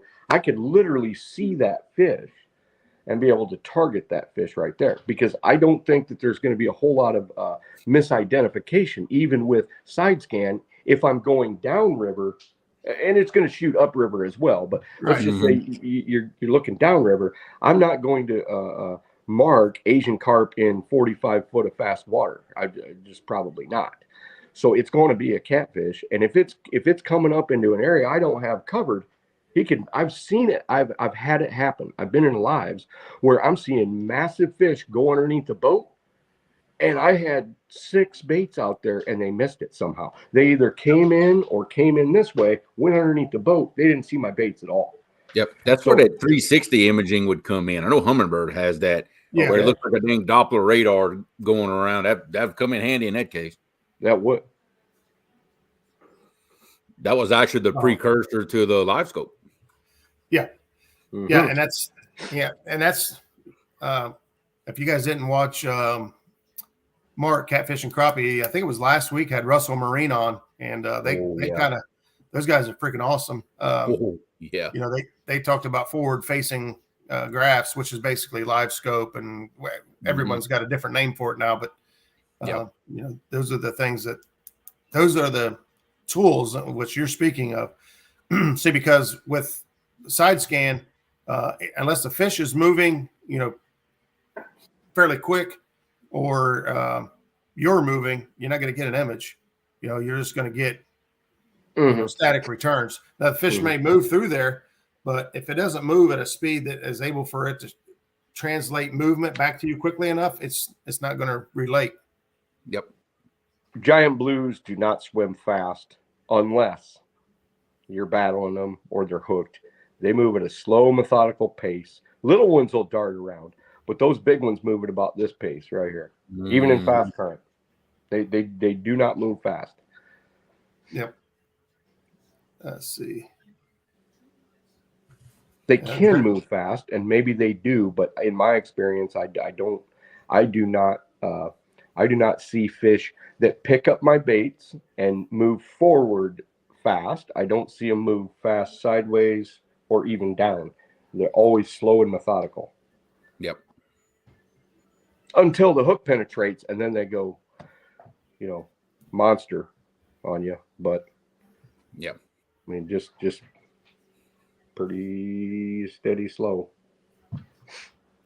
Yep. I won't get into like real deep, but if you're talking about running 2 head units off of 1 transducer, which would be the ideal way to use it, yes, you can run 2 hummingbirds. You can run 3 hummingbirds. They've all got.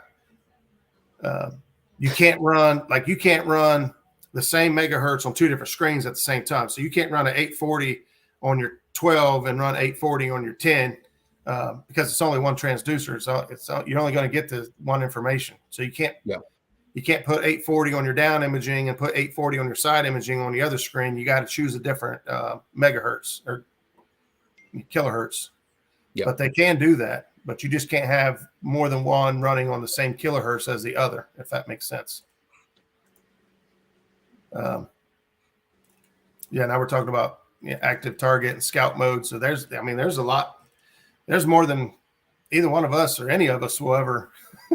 By the time we figure it out, it'll be obsolete. Yes. That's when I'll be able to afford it, is when it's obsolete. Nobody wants it anymore. This is a question that Bobcat called me a week or so about, and that ain't the comment. Bobcat got he called me one morning and he said, I got to thinking, he said, everyone keeps saying, don't bump in the wintertime. Don't do it. Don't try it. That ain't going to work. And, we've tried it. We haven't tried it very many times just because that's the general consensus is don't do it. It ain't going to work. We tried it a couple of times. It didn't work. We're like, man, I guess it don't work. But, I told Bobcat, I said, dude, you got good water. If they're going to, if anybody's got a better chance at catching them, and Bobcat catches fish bumping, he could bump a mud puddle at Walmart and find a fish, I think. But, I told him, I said, man, in my opinion, if the fish are kind of slowing down and they're not actively or aggressively feeding, wouldn't bumping down the river and putting bait right in their face be the smartest thing to do? The answer I get from most people is no, don't do that. It's not going to work. But I guess I just don't understand why wouldn't it work if you're taking the bait right to their face. What type of energy level or activity level do the fish have to be in to just say, nope? I mean, that doesn't require. Because I would suspect, Roger, that when you are taking it, you're not getting so even a catfish with a mouth this wide, okay? If you are bumping, I think it's probably fairly rare to get it right in the face. I think a lot of times it's up a little or it's sideways a little, and they would have to actually move this way or that way and do what I call a reactionary bite. Okay. Right. Now, I, at this point in my life, do not believe in reactionary bites for gigantic fish. 50, 60, 70. Yeah, if you get them right here. But there's been so many times, I mean, literally hundreds of times, when I will survey an area and there's 2 giants or 1, and I'll place the baits out, and I know I'm very close to that fish, but yet I catch a 30 first, I catch a 40 second, may take me, 7, 8 minutes, 10 minutes, 15 minutes, and then finally that 80 hits or that 90.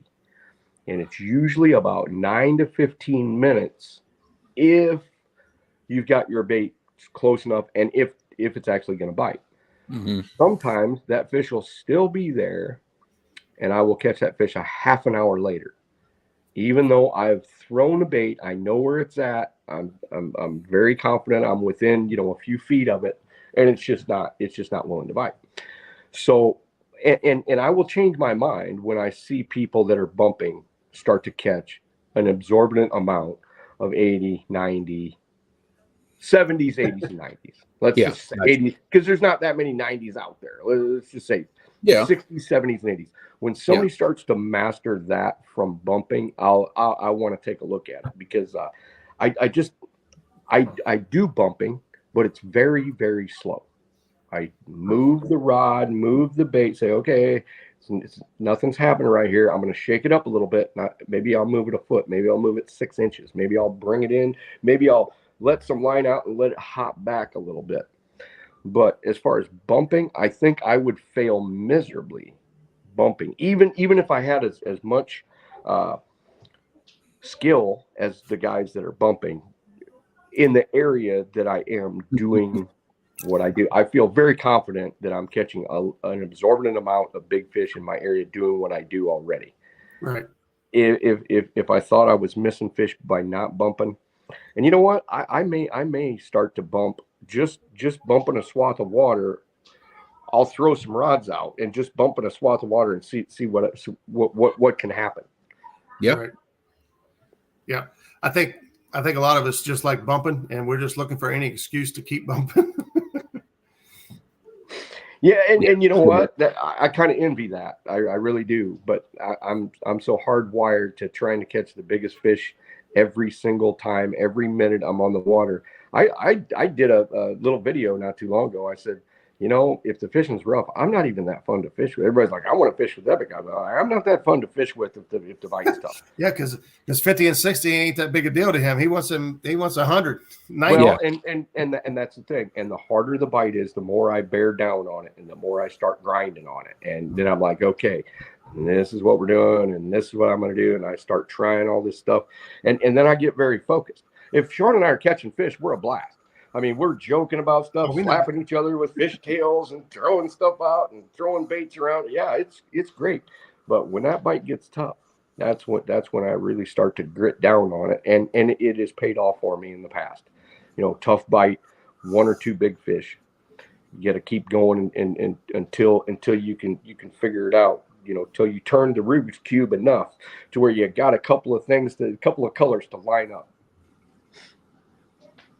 Hey, real quick before we go on, because Jeremy and I have talked about this for a while, and we've decided to do a show next week. And so while we still got 75 people in here, the show next week is going to require fan precipitation. Yes. Participation. Whatever that word is. I think I said precipitation. I don't know. That means raining fans. That means a lot of fans dropping. Making it rain. You guys are making it rain. Making it rain. I like it. That's right. Making it rain. We're going to do a show next week called Show and Tell. Show and Tell. So basically, we're looking for. So I'm sure at some point in time, you guys have got some neat tool, new, fishing gadget, a bag, something, a cool flashlight, cool something. Oh, there he goes. That when you go fishing with your friends, you're like, hey, check this out. And they've been like, dude, that's cool. We're looking for those things. We're looking for those neat things that we could show and tell. If you get with me or send me a message and Jeremy a message this week, I'll try to have like the links or the pages pulled up. So if people want to go buy it or check it out, if not, I'll look it up as we go. But I've got a few things I want to show off. Jeremy's got a few things to show off, but I would love, we'll put a link up in chat and allow you guys to come in, and we're just going to do a show and tell, just like kindergarten. And even if you want to, let's say, email me some pictures of something that you have, maybe you don't want to come on screen, we can pull those pictures up on screen, and just, if you send me some pictures and a description of what you've got, we can show it off on screen. Yeah, that way we can proofread it. I don't know if I want to just throw every picture I get, because I've seen my message. Yeah, you got to watch it. You got to kind of weed through the pictures. You know how some of those catfish guys are. What do you got, Epic? You took off running with show and tell. What do you got? I got all kinds of weird stuff, but but it's all just generally simple. As far as show and tell, you'd be surprised what something generally simple to one person may be mind blowing or change the way somebody does something. Yep. I mean, I'm pretty much an open book, so I don't really hold too many secrets back. Probably the weirdest thing is like the 2-pound sinkers that are, that big around, and they got the loop on the top. That's pretty crazy. Yep. I've got, some of the most ridiculous hook sizes ever, but I'm still not happy with them. I got 16-aughts, but they're too thick and they're too round. I really wish somebody would make a 16-aught circle hook, wide gap, in normal gauge wire, but they don't. It's either you're fishing, like that. Way too thick. It's like you're fishing for groupers or sharks, or that's it. Yeah. That's a 16 right there. But look how thick the wire is. It's crazy. It's too thick. It's too thick. I want one that's like a normal, like a 7/0 thickness that is a 16/0. Yep. Whatever. And I really wouldn't throw them that much, because I throw 12s a lot. I got some 13s. I throw 10s. I throw stuff like that. But when I'm really focused on those gigantic, like, carp heads and stuff like that, I really want a 16. Because I know for I don't know for a fact because I can't talk to them. But when the bottom jaw is that big around right there, and they're backing up, a regular 12/0 cannot get underneath that. It just can't. If they're turning, it gets them in the corner of the mouth, fine. But I know for a fact I have missed fish because I didn't have a big enough hook, because my bait, relative to my bait, and the freaking bottom jaw is so big, it just won't get in there. Yep, I totally agree. But how many people in the world want that? I don't know, 5. 5 people in the whole world. Are they just going to make an epic catfish hook? No. So maybe they will. maybe that'd be pretty awesome. Danny says the most unusual item I got from Tim at last CatCon.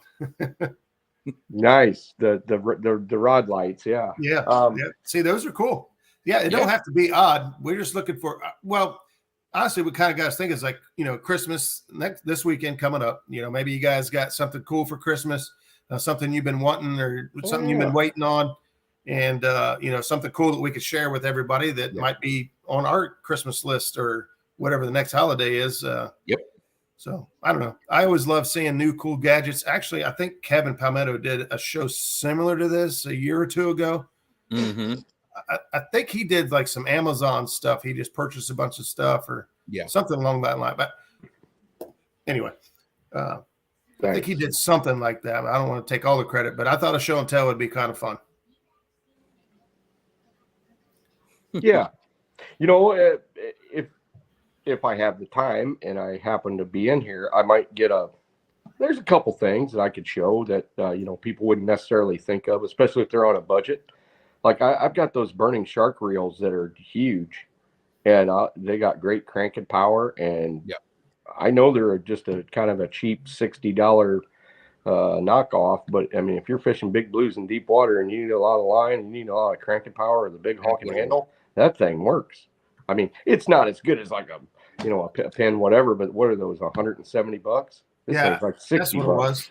That's what it was. Fun fishing gadgets from Amazon. Yeah, I knew it was something like that. It was just gadgets and things. It was really cool. I enjoyed that show. No, Danny said it was the clanker that he got clunker that he got autographed. Oh, the clonk. You know what? I could show a couple of those. I've got an old Swedish one that was handmade from like Sweden or Denmark or wherever. There you go. Clunking is he changed the spelling of whales, but clunking is a real thing. Just more of a whales thing, but yeah. I've heard of some guys that have some success with flatheads, but I haven't really messed with it all that much. I got a buddy that fishes the Scioto, and he fishes out of a kayak. And one of the techniques he tells me he uses is kind of like clunking. He uses a big, heavy egg sinker, like 8-10 ounces, and he drops it down in logs, and he boom, bam, bam. He says he just bangs it off of the logs, and he says, and I know he does. He catches nice flatheads. He pulls flatheads up out of the side of the river all the time, and he's like, I'm telling you, he's like, if just setting it down there don't work, he said, I'll just keep banging that sinker off them logs, and he said they'll come check it out. Now, are they coming check it out because they're mad at it and they're trying to defend their territory and they're biting it out of to kill it to get it out of there? Maybe. Yeah. Who knows? It's kind of like the demon dragons, are they really calling the fish in, or it's just getting their curiosity and your bait's doing the rest of the job? Yeah. I don't know. That's my theory on the demon dragons or rattles and all that. In my opinion, I think they get the curiosity, and I think your bait does the rest. Yeah. Well, I used to tell my kids this when we'd be in the tackle shop. They would look at some things that were awesome. And they're like, Dad, what do you think? I'm like, I think it catches more fishermen than it does fish. But it'll catch fish, but it catches a lot of fishermen. I find that's a especially a ditch pickle thing. A lot of that stuff is meant to catch the fishermen. Let me tell you. And catfishing is maybe slowly heading that way. There's a lot of products on the market now. There is. Do you need them all? Maybe, maybe not.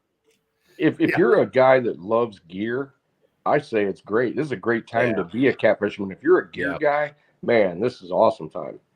There's so much new stuff coming out. I mean, it seems there's new stuff coming out every day. It seems like it's wild. Yeah, and some of it's bigger, better, badder. Some of it's just an improvement on another product, or somebody's just offering the same product at a cheaper rate, or by a different company. And everyone has.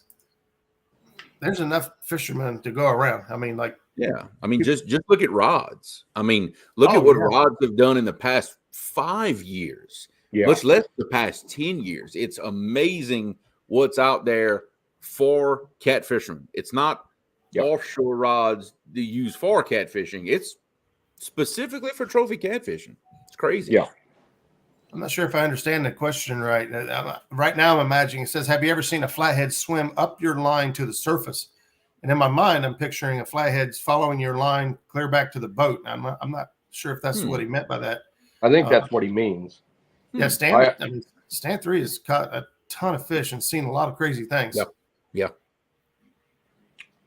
I haven't seen it. I'm not saying it won't happen because flatheads are liable to do anything. Yeah, I think this is exactly what you were talking about earlier. A lot of bullheads in the summer, especially during the spawn, I have more bullheads get crushed instead of eaten. So they're defending. They're defending, so they're just killing it to try to get it out of there. Exactly. Now I've had it happen with bluegills. I've had it happen with suckers. I've had it happen with white bass too. When a male is defending eggs, he's very likely to crush something. Swim a little bit with it and just blow it. They're not really eating. They're just biting. Stan said it was his bait was suspended, so maybe he picked the bait up and came straight up to the surface. I know that we've had that happen too. Suspending baits, you'll see all of a sudden your line just goes slack. Yeah. And actually, wasn't it you, Creole, that had a big fish that swam straight up? Yep, I had Gabe's new PB that when we caught late this spring, that's 60. He hit and he come up, and he'd come up so far that the line was curled on top of the water. I had curls of line just sitting there on top of the water. We reeled and reeled and reeled. He couldn't have been more than 15 feet below the boat when Gabe finally caught up with him, and we were suspending in 65 feet of water. He'd come way, way, way, way up. Yeah, I didn't realize it was still that common. Chris says the guys at Texoma use a thumper to call blues up to the boat. Apparently, they work well for blues. I've heard about it for the white bass. I've heard about the thumpers. Yeah, interesting. Now, I have a very interesting phenomenon that happens in one spot that I fish, and it's happened every time for the past 3 years. Cannot figure out why these fish do this. I always anchor in the same spot, probably within 20 feet side to side, 20 feet front to back. Rods go out pretty much in the same location every time. During the spring, every bite, and I mean every bite I get, they bite the bait and they come to the boat. You got to reel down on them and catch up with them and hook them. But then during the fall, the winter, pretty much every other time of year, they're going to take a rod down, just like a traditional fish would. And I have no idea why during that time of year only, every single bite I get, and I might catch 40, 50 fish there during the spring. Every one of them will do the same thing. Never could figure out why. That's crazy. What's your situation, Jeremy? Are you below a dam? Are you in regular fishing situation? The situation is a confluence where the channel I'm anchored in is not nearly as deep as the channel that's going, let's say, across my boat. Okay. And I'm throwing back perpendicular to the deep ledge that's running like across the back of my boat. So basically these fish have to swim uphill up the ledge to get towards the back of my boat. And I'm talking like a 50-foot depth. And they just continue to swim? Yep. Okay. So with the lack of reverse current, if it's depends on, does it depend on water level? No, it's time of year. I've done it when the water's real high. Well, I've done it when the water's real low. Then what you've got is you got moving fish. There's only two options there. Yeah. You've either got moving fish, they're active, they're coming up the bait and still moving upstream, or you've got reverse current. One of the two. Yeah, it's definitely not reverse current because the seam is out kind of behind where I'm at. No, I'm not talking about that, Jeremy. I'm talking about the top water is going away from you, and the bottom water along the bottom is coming back towards you. Yeah, there's no reverse current right there. What's that? There's no reverse current. Okay. There is a reverse current, but it's like, almost 100 yards the other way. Like it's way off. I'm way off that point where the reverse current would be. Because where I'm at, Jeremy, the only time I get any of these, well, I wouldn't say that. The majority, 99% of the time, if I get fish that are hitting the rod and coming back towards me, and I have to catch up to them, almost every time when it's blues, there's reverse current underneath the boat, underneath, at the bottom. Flatheads, on the other hand, when flatheads are moving, they'll hit a bait and keep running. Like if I'm spinning stuff off the ledge or, whatever. Yeah. I've had a lot of flatheads hit it and just keep moving up without reverse current. But blues almost always go downstream when you set the hook. Now, that's my other question, Jeremy. When you set the hook, do they go away from you or do they keep coming? Actually, most of the time they'll either kick to one side or they'll come to me. They won't turn around and go the other way. Then you've got reverse current along that bottom. They'll either keep going or go to one side. But the thing, it's but only that time of year though. That's what's funny. Any other time of year, they pull those rods down just like traditional. Is there a tributary coming in? Is that what you said?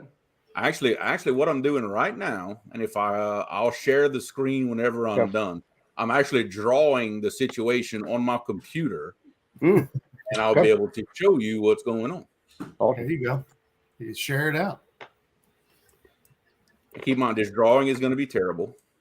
Well, we've seen drawings on YouTube channels before. Our expectations aren't real high. Yeah, well, keep them low for this one. Trust me. Hello, Missy, Whisker Drain, Ricky. What's going on? Thank you guys for stopping in. We've had a full house tonight. It's almost 10 o'clock. We've almost 2 hours in. We still got 77 people hanging out in here tonight. And you know the best part is I don't have to go to work tomorrow. Man, I ain't got to go to work tomorrow. I ain't got to go to work, and I get to sleep late because my little boy ain't even going to school. So, man, yeah, that's the best part right here. Let's see. I'm trying to do this in maybe some different colors so everybody can kind of get what's going on here. That does that. And then this does that number. Okay. All right. I think I'm ready to share this here. All right.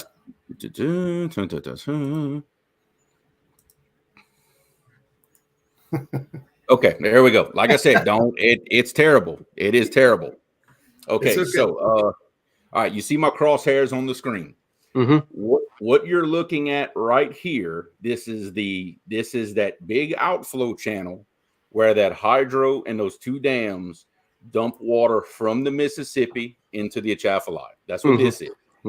This current here that comes in to the Atchafalaya is always much faster. It's anywhere from 3 to 6 miles an hour. And this is my deep water. This purple line here, that's the ledge. The base of this ledge on average is probably 80 foot of water. 80, 85 feet of water. This channel coming in here, this is actually Red River. Usually during the spring, and during the fall, much warmer water right here. This water is probably 12 degrees warmer than what's coming out of Mississippi. And this average depth is maybe 40, 45 feet versus the almost 100 feet over here. Okay. And this is that ledge coming here, and where it makes a point, and it actually makes a little cut in right here that I didn't draw. But this green circle, that's where I end up throwing my baits every time. And I have caught hundreds of fish out of this spot over the past 3.5 years. But that's this. My boat is usually positioned. Let's see. My boat is usually positioned just like this. I will spot lock. Okay. And I will put my boat right here in this current, and I've got lines throwing back to this spot right there. That's my situation.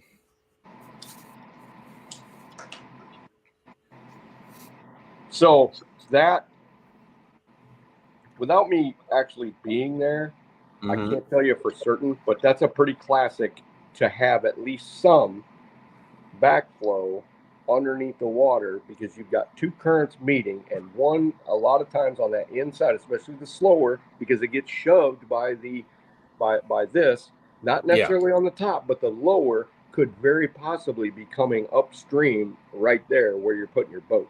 The water. Usually what happens, the big current scene kind of follows this purple line a little bit. Usually the backflow area is right there. That's usually it makes a big eddy right there. Yeah. Usually right there is that reverse flow, and that's where the gar will roll, and there's Asian carp in there and all this good stuff. Right. I'm not talking about an eddy at all. Yeah. There will be no discernible water on top on a reverse current that you can see. There's only two reasons for fish to ever come upstream after you hook them. One is they're going downstream to them, which is upstream to you, or they are active that they're hitting a bait and still going. Now, it doesn't make sense if every time you fish there that they do it every time, unless the direction they're going that you have to catch up to them I would say, I would bet $1 million that along the bottom, even if it's only a foot deep, there is water coming upstream towards the back of your boat, because otherwise you would experience one time they're going downstream, the next time they're coming upstream, or they're going left or they're going right. But if they're always coming and you always have to catch up to them, that tells me from my experience over 25 years and knowing that there's reverse current, it's got to be that. Yeah, in the spring, I'm gonna say from probably late February to about May. I'm gonna say probably the last week of April. You're not gonna see a takedown in that spot. You're not. Okay. They're gonna bite it and they're gonna come to the boat. You got to watch for the slack line and reel down on them. Now, you said something interesting too.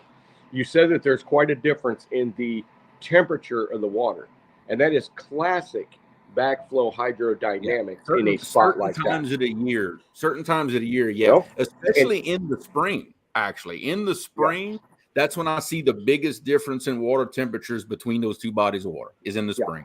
Well, remember, hot water, warm water is lighter, and cold water is denser. So cold water hangs around on the bottom. High water will roll over top of it. If it's not a thermocline, but it is. You've got a basic thermocline. So you got your water where your boat's sitting in warmer, and the other deeper and colder. So you most likely have a hydrodynamic thermal situation and we better quit talking about, because everybody's going to go to sleep. But I understand what you're talking about now, because it is an awful big coincidence that it just so happens that the time of year that it always happens where the fish come to me is also the time of year that I see the most temperature variance in the two rivers. Yeah. Now, and the reason I asked too is because if you have let's just say that whole area that you're fishing has nothing special, it's just a run, and they were coming up, I would have to say, well, for some reason, every time you get on there, they're active. They're coming from somewhere and they're going to somewhere. Mm-hmm.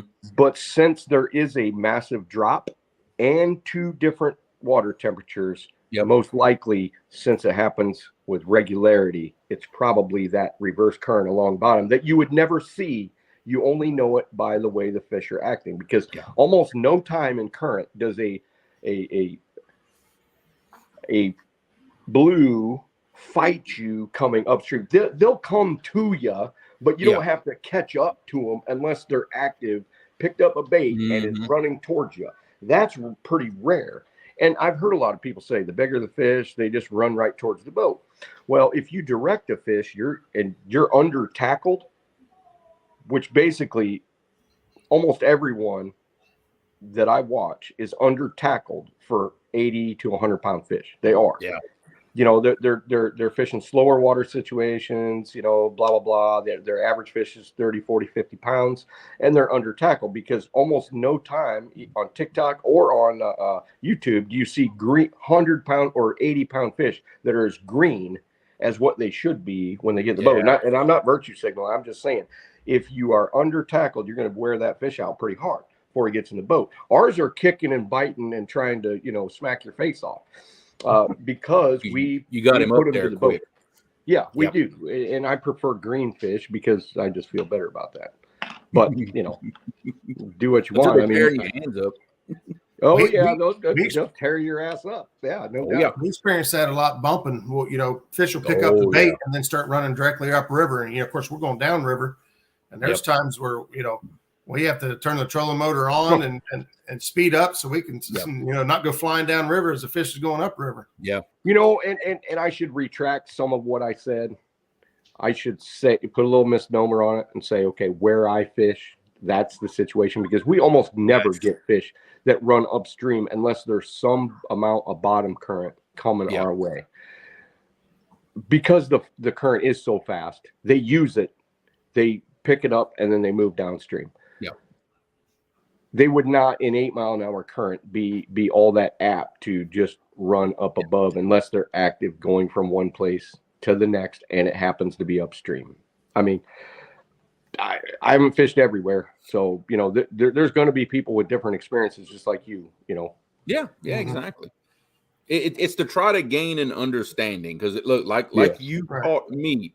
If you understand why something is happening, then you're on your way to learning everything else. Yeah. If it happens consistently, if it happens once, you go, well, what happens? If it happens 3 times, but if you catch 30 fish on a spot in one anchor and every one of them's coming towards you, there's something going on. It'll happen. I mean, look, my dad was up in chat saying that this time of year when that happens, that's usually when the water is high during the spring. You know, we get a lot of water coming in. But and look, and he can vouch for me because he's been with me in the boat most times. You're not going to see a takedown. You're just not. And it happens so much that I just know that now. We'll get to the spot and say, okay, y'all watch for slack line, because they ain't gonna pull the rod down. It happens every time.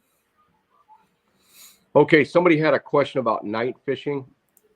Roger, right here. G-Style said, they say catfish move up shallow to feed. Does that behavior change in a wintertime? Move up shallow to feed at night? And actually, I think I agree with Stan's answer, which I mean, go ahead. No, I'd like to see Stan's answer, because I'm really I don't do winter fishing at night very much anymore, especially for blues, because it is so cold here and my population kind of leaves. So I was kind of wanting to hear yours and Creole's answer, as well as, you know, to Stan G-Style here in the winter. Honest, I don't really fish in the winter at night. Okay. So my information is my I'm data is very limited. Yeah, I'm going to have to defer to somebody that actually fishes at night in the winter. Yeah, no, I agree with this comment here. I will say this, and this is coming from a couple of commercial fishermen. I will say this. It seems like the warmer the water and the warmer the weather, I see them, if they set trot line. Now, this is for smaller fish. Keep in mind, they don't target big fish on these trot lines. They don't want them. But at night, They do very well on their trot lines that are set in shallower water. I will say that, but that is more of the warmer the weather, the warmer the water at night. Those are the lines that perform for them, is the ones that are in shallower. Now, for me, shallower water is 20, 25 feet versus 80. It's the shallow water. Shallow here is 4 feet, 3 feet. Yeah.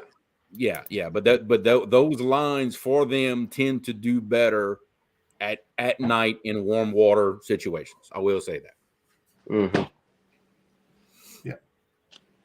Yeah. Here we've been, last few weeks, Zach's actually been hooking some really nice fish in 1 foot to 2 foot, 3 foot of water, targeting, the bait is right on the bank and throwing his bait right on the bank with him.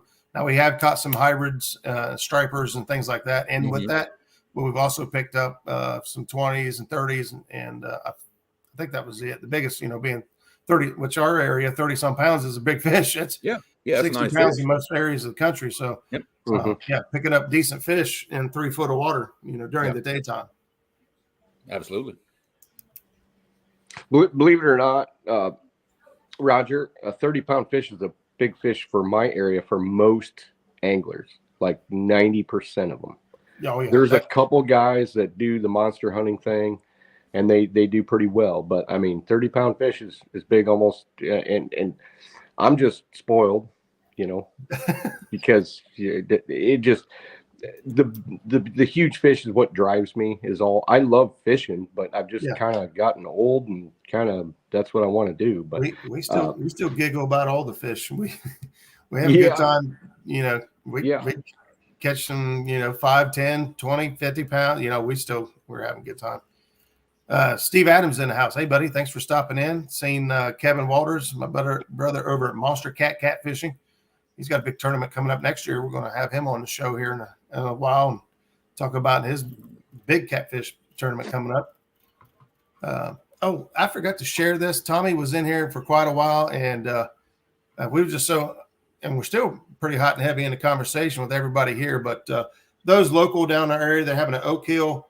This is a bass fishing team, but they're going to have catfish and outdoors. Everything outdoors is going to be there. Coming up in February 18th down at the Oak Hill High School. And so he wanted me to, I'm going to try to plug this a few times as we get closer, but we just want to kind of put that out there. And some of the local guys, if you want to go support the school, I know that Tommy and the gang, they're going to have a bunch of stuff down there, hunting and fishing related all together. And so I'm going to plug that for him every now and then to help the school out. All right, Roger, I've got a question for you. Ooh.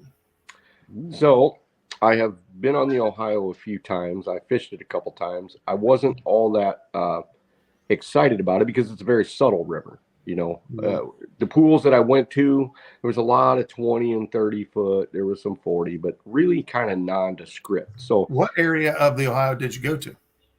Oh, boy, it was can't remember the name of it, but it's not all that far from.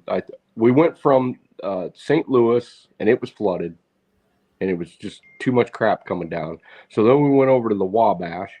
We fished that, caught some big flatheads one night, but there were so many trout lines and bank lines, I just didn't like the situation at all. So I said, well, let's go over to the Ohio. So it wasn't too far from the Wabash. Wherever we were at. So if you could kind of imagine kind of a straight line from St. Louis past the Wabash to wherever, that's the pool we were on. And it's been probably 15, 16 years ago. Okay. So what I'm asking is when you're fishing a subtle river for blues, do you look at it a lot like you would look at a lake, to where you are looking for like bait fish and expansive flats and as diverse a situation as you can, or are you going to look for down timber? I mean, what are you looking for when you're in? I kind of know your answer, but I want everybody else to realize that it's going to be different from like Creole and me. as far as what you and Zach are going to do on the Ohio. So what time of year are you talking about? Like right now, or are you It talking doesn't about matter. spring? Start right now and then go. I mean, because right. it's going to be different than what Creole and I do. Yeah. Mm-hmm. Well, believe it or not, most of our decisions are based on river conditions. It's not so much based on what we think the fish are doing. We base it on what the water's doing, and we calculate that. So like if the water's been consistent, if the water's, if what the flow is at the dam. We fish a lot at the dam. Like we really enjoy the dam. But so we pretty much start at the dam and look to see if there's active fish feeding at the dam. That's the only reason they're there, is to feed.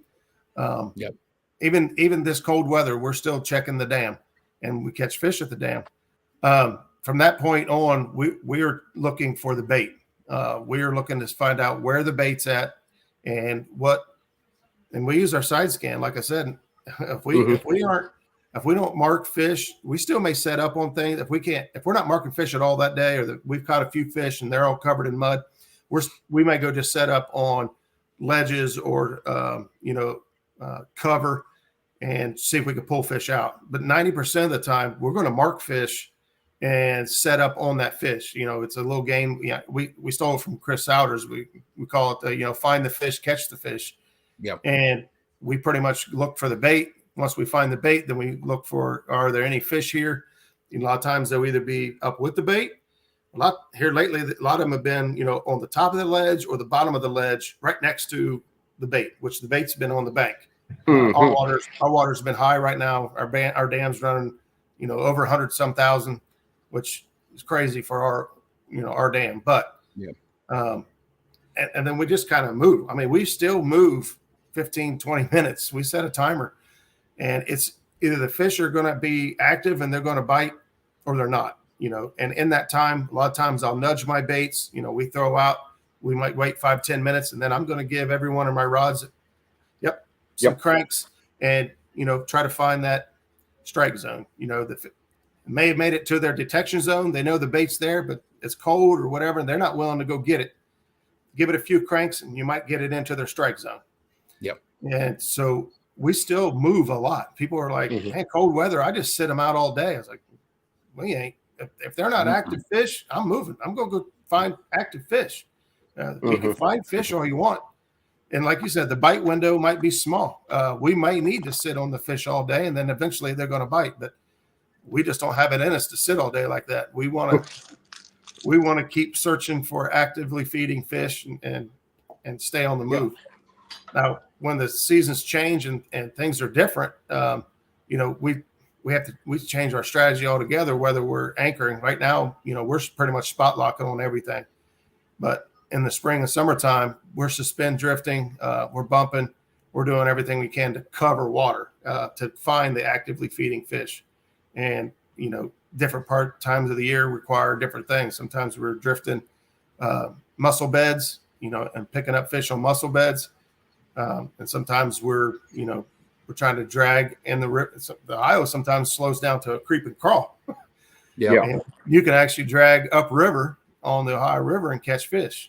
One of the other things is, the cold water right now, or not right now so much as February and March. March, I've caught some giant to us. We've got videos out where we've caught, 3 40-pound fish at the exact same time, and follow that with, a couple 30s and 20s on a warm water discharge day. We caught fish like that time to time, but on that particular day that we was recording, we smoked a big fish. For us, it's all about what the water's doing more than time of year, and that all plays a factor in what our decisions are. And I would agree with that wholeheartedly, as far as that's going to be the first thing. It's going to be what the water's doing according to the fish behavior, time of year, and then you're going to make decisions based on that. I think that's this, You mean current? Yes, whether the current's up, whether it's down, whether it's medium. I mean, that's going to be it. Whether we've had 3 days of stable weather. Current, cover, and depth. Would that make sense? Yeah, it does. It does. I heard that somewhere. Yeah. But the one thing that is different, and I don't know about Creole, but the one thing that's different that I do is I used to concentrate on bait more on the Mississippi and on the Illinois, but I don't worry about bait whatsoever now. Now, that's because I'm basically kind of locked into big fish in deep water zones, and wherever they're at, bait fish seem to intersect with it almost all the time, because we have the Mississippi has so many deep water bait fish, and the giant blues can eat anything they want to. So I don't find them. I've heard that there's people catch them shallow on the Mississippi, even where I fish, but they catch like 1 or 2 big fish a year, and they fished 55 nights that summer or 55 days, and they catch 3 or 4 big fish. Now, and some guys are really good at it because they figured out, little intersect points and whatever. But I don't worry about where bait fish are. But if I was in a slow, deep water river like the Ohio, I would definitely want to focus on bait. Absolutely. What do you think, Creole?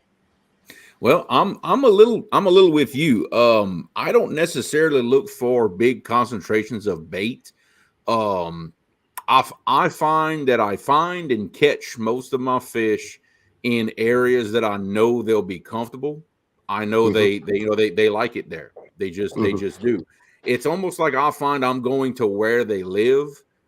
Now there's bait not far away, I'll say that, but I do not remember ever catching multiple fish or big fish in amongst a whole bunch of bait. There's bait. Yeah. I'm going to say nearby. I'm going to say within 100 yards. There's bait within 100 yards, but I'm more, they're keyed into a certain piece of structure, which for me is tall ledges. I catch more nice quality fish on, and I'm talking tall ledges, 30, 40, 50 feet tall. I catch 99% of my fish in that situation than probably anything else, whether it's at my confluence spot, whether it's at my hydro where it just dives down. And see, Roger and I don't have that like you do there. There are some, but they're kind of few and far between. The ledges that we have are usually from bank down like this, not really like in the middle of the river going like that. We do have some, I do, but I noticed the time I was on the Ohio, it doesn't have much of that. It's got like some steep bank ledges, but usually it comes out a little bit and then drops off like that. Right. But the Ohio didn't seem to have anything. As you're going down river, it just sort of dumps off like what you got. Creek mouths or some sort of underwater structure that causes a scour hole is about the only time we get a big drop, and that's it. Creek mouths is one of the reasons why creek mouths work so good here is, it's the only time where you have that. See, and Roger, our creek mouths are always shallow, because we've got so much sediment coming out, so much gravel, so much sand and stuff. It's like, it's almost too dangerous to run even a river mouth because you're liable to run aground even in a jet, when the water's down. A lot of places, one of our favorite creeks to fish is before it and after it is nothing but sand, giant sandbars. Wow. When the water's low, you'll see all the pontoons pulled up on everybody hanging out on the sandbars. Okay, so you're going up in. It's 4 to 5 feet deep, and then it drops. The creek mouth comes out, and it drops to 30-some feet deep. We go from 6 to 30. That's awesome. And then and it's very. It comes straight out and then peters out as it heads out toward the main channel, but it's very straight down, over, and straight back up.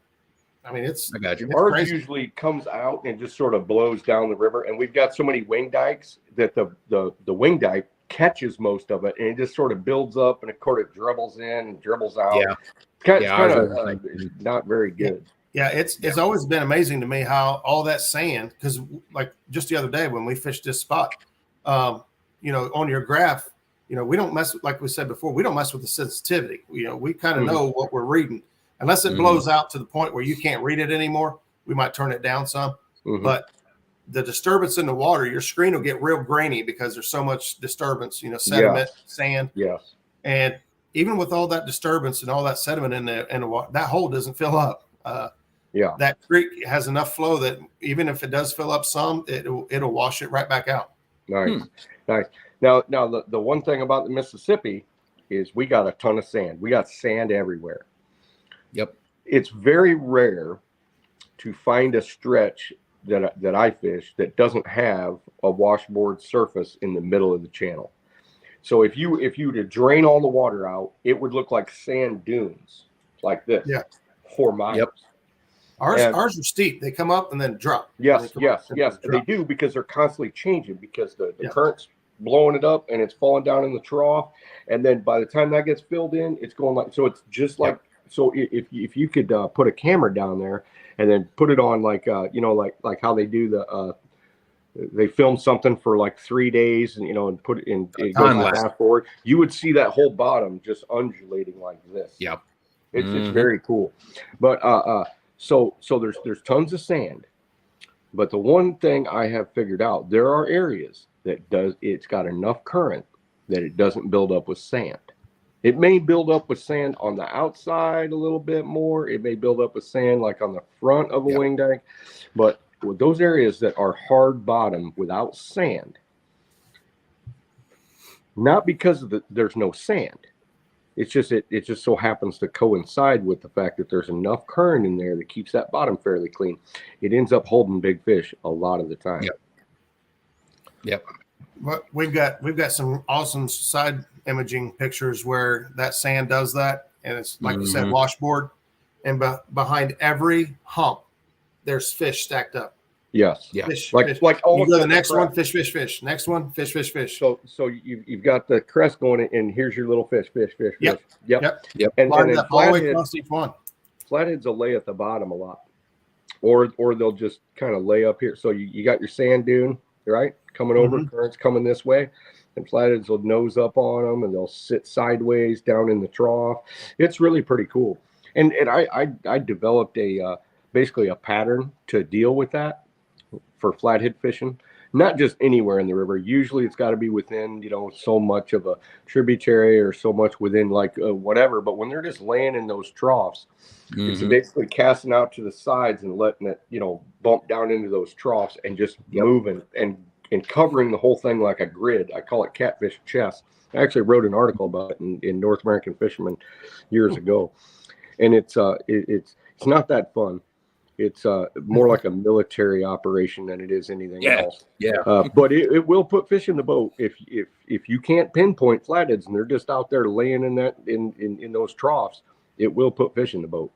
Yep, covering water. Yep. This is a good question because I did mention drifting mussel beds, and I know areas that I have historically known that there are mussels because we caught fish and their bellies were full of mussels, that we've hung up on a piece of wood or something that was covered in mussels, and we said, man, there must be a bunch of mussels in here, and we identified them as mussel beds, but for us, most of it's slower current,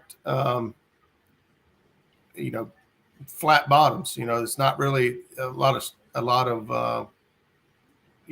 of structure, moving and things like that. It's a pretty consistent area of water that has a little bit slower current than something sedative to it or relative to it. So an inside bend, or if it's like in our area, one of the mussel beds we like to fish, it's a really wide part of the water or the river, so the water just slows down naturally. It's not so much that it's just a slow bend, but it's just so wide there that it's slower, as opposed to some of our pinch points and bottlenecks where the current is extremely fast. So interesting. So I don't know if you guys have a way to find mussel beds.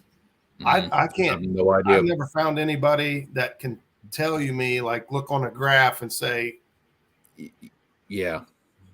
Hold on. I can't tell you on a graph. The only way I know is if they're on the shore too. Because, a lot of those mussel beds, they'll be kind of shallow when the water's down. you'll see them along the the clay, the mud, the sand, whatever. That's about the only way I've ever found them myself, without like you knowing where they're at. Yeah, got you. Which bottoms do you normally find more of them at? You're talking about sand, mud, clay? Mud, silty stuff with sand mixed in. And you can and I'm not talking about zebra mussels, I'm talking about clams basically. Yeah. They're about they're usually not the big round ones like this. They're usually the narrow ones like that. Yeah. And so the Spoon River just below my house, I used to wade it a lot, and you find regular clams in that same type of, it's like sandy, but it's kind of soft. It's got a little silt to it, and that's where you find them. So I just kind of extrapolated that to the bigger river, the Illinois, and then finally the Mississippi. And he said he found mussel beds during the drought this year. I'll bet. Just thinking out loud, I would use those mussel beds that you found and figure out what they had in common. Like, what was it that those mussel beds you found have in common, and see if where there's other areas like that, whether they're accessible by bank. Danny's, 90% bank angler right now, but he does get out on the boat every now and then. Every now and then, yep. But finding out if you can replicate or reproduce those conditions to find more mussel beds. And I suspect, Roger, that most mussel beds, nobody knows that they're even there, and you just wouldn't know, because I mean, if your bank is like fairly steep, tucked up to the bank, you're not going to have any wash up on shore. You're not going to see them there, and how would a guy know? It would be tough unless you got an underwater camera out and you did that. But we all know you're only going to be able to do that in the winter on anybody's river, really. Well, the Tennessee, you probably could find stuff with an underwater camera. It's pretty clear. I was pretty impressed with it. Muddy Water Bait and Tackle, thanks for stopping in. Appreciate you being here. Yep. See, we'll actually get mussels come into our borrow pits that we dig, like to work on the levees. During the high water in the spring, the water will come and flood those pits. And then we come in during the summer and drain them, try to get all the water out so we can start digging. And the one thing because the bottom of that pit is flat. I mean, dead flat, same elevation. We dress it with a dozer when it's dry. It is flat. I've noticed that those mussels, where I see them, is always in those little bitty, they're not big, maybe 4 or 5 foot diameter, little bitty potholes that might be 4 inches deeper than everything else. But that's where that old river silt settles in. That real soft, mushy silt. That's where they'll be, is where the silt is. Yep. They do like that. You see a lot of people, kind of, and that's kind of where we're at, or at least me anyway. I kind of know where they are already. Yeah. If I had to go to a new body of water and try to find them, I think the only way I would be able to do that would be, like you guys said, check the banks. Start looking for the banks. Start looking for conditions that mimic what I already know.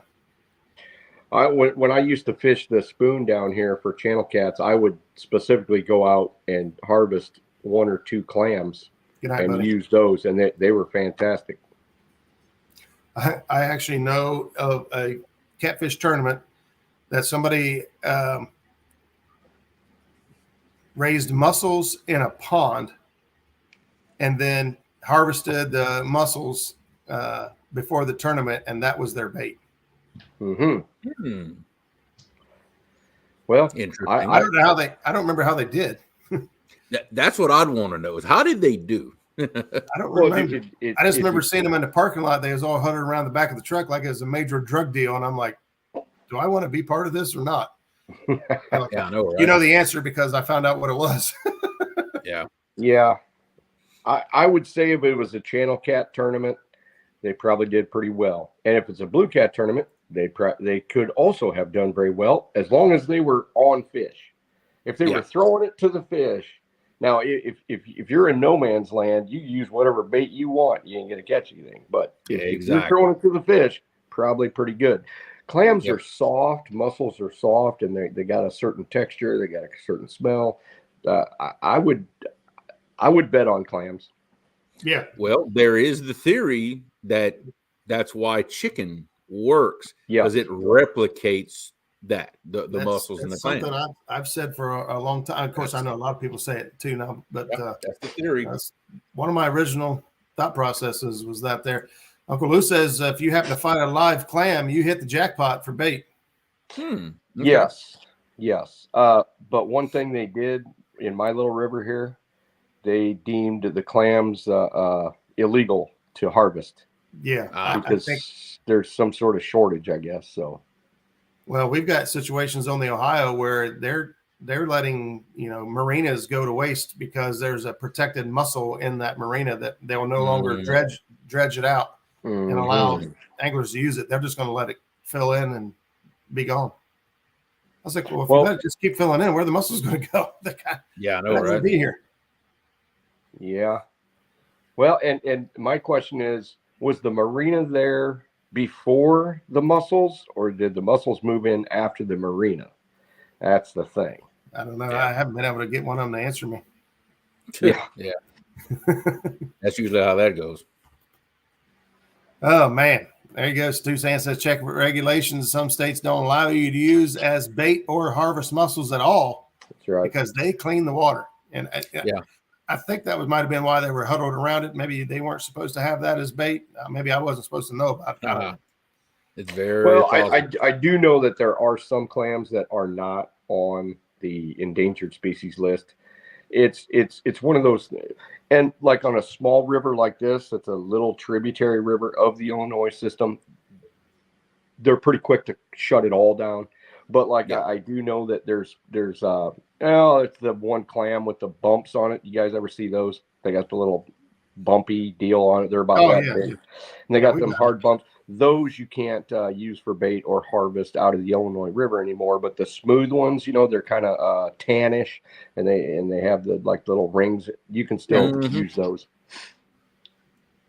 There you go. Danny says that the dreaded 8.19 blue cat that he caught came on a live mussel he cracked open.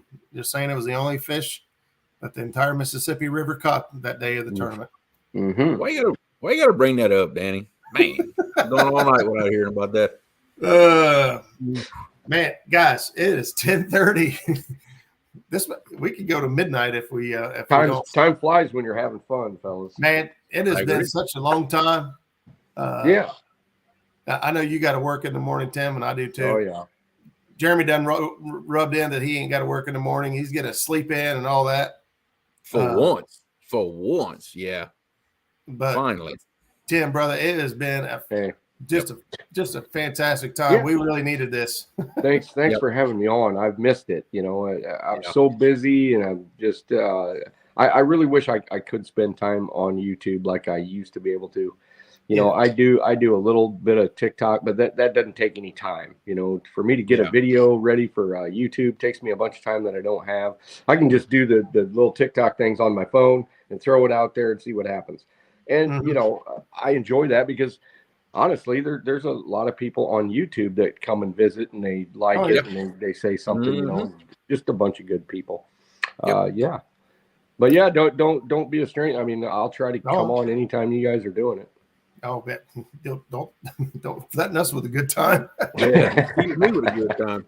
Hey guys, if you haven't hit the thumbs up tonight and you've enjoyed spending the evening with Mr. Tim Scott and Jeremy and I, please hit the thumbs up. Don't forget, next week we are going to do the show and tell. So if you got a cool fishing item or cool hack or something, maybe not a hack, but a gadget or gimmick or something that you've picked up something new for Christmas and you want to show off. We'll have the lines open. You guys can hop up and try to have a fun show next week. And for everybody else, if I don't get to see you in chat, I hope everyone has a very Merry Christmas. Remember the reason for the season. And as the cold weather rolls in, some dangerous temperatures, check on your neighbors. Don't forget about the elderly and the less fortunate out there. Try to check on some folks and make sure that they're okay, and pay it forward if you're able to. So until next time, we'll see you guys right back here next week on the same cat time, same cat channel. Good night, everybody. Good night, everybody.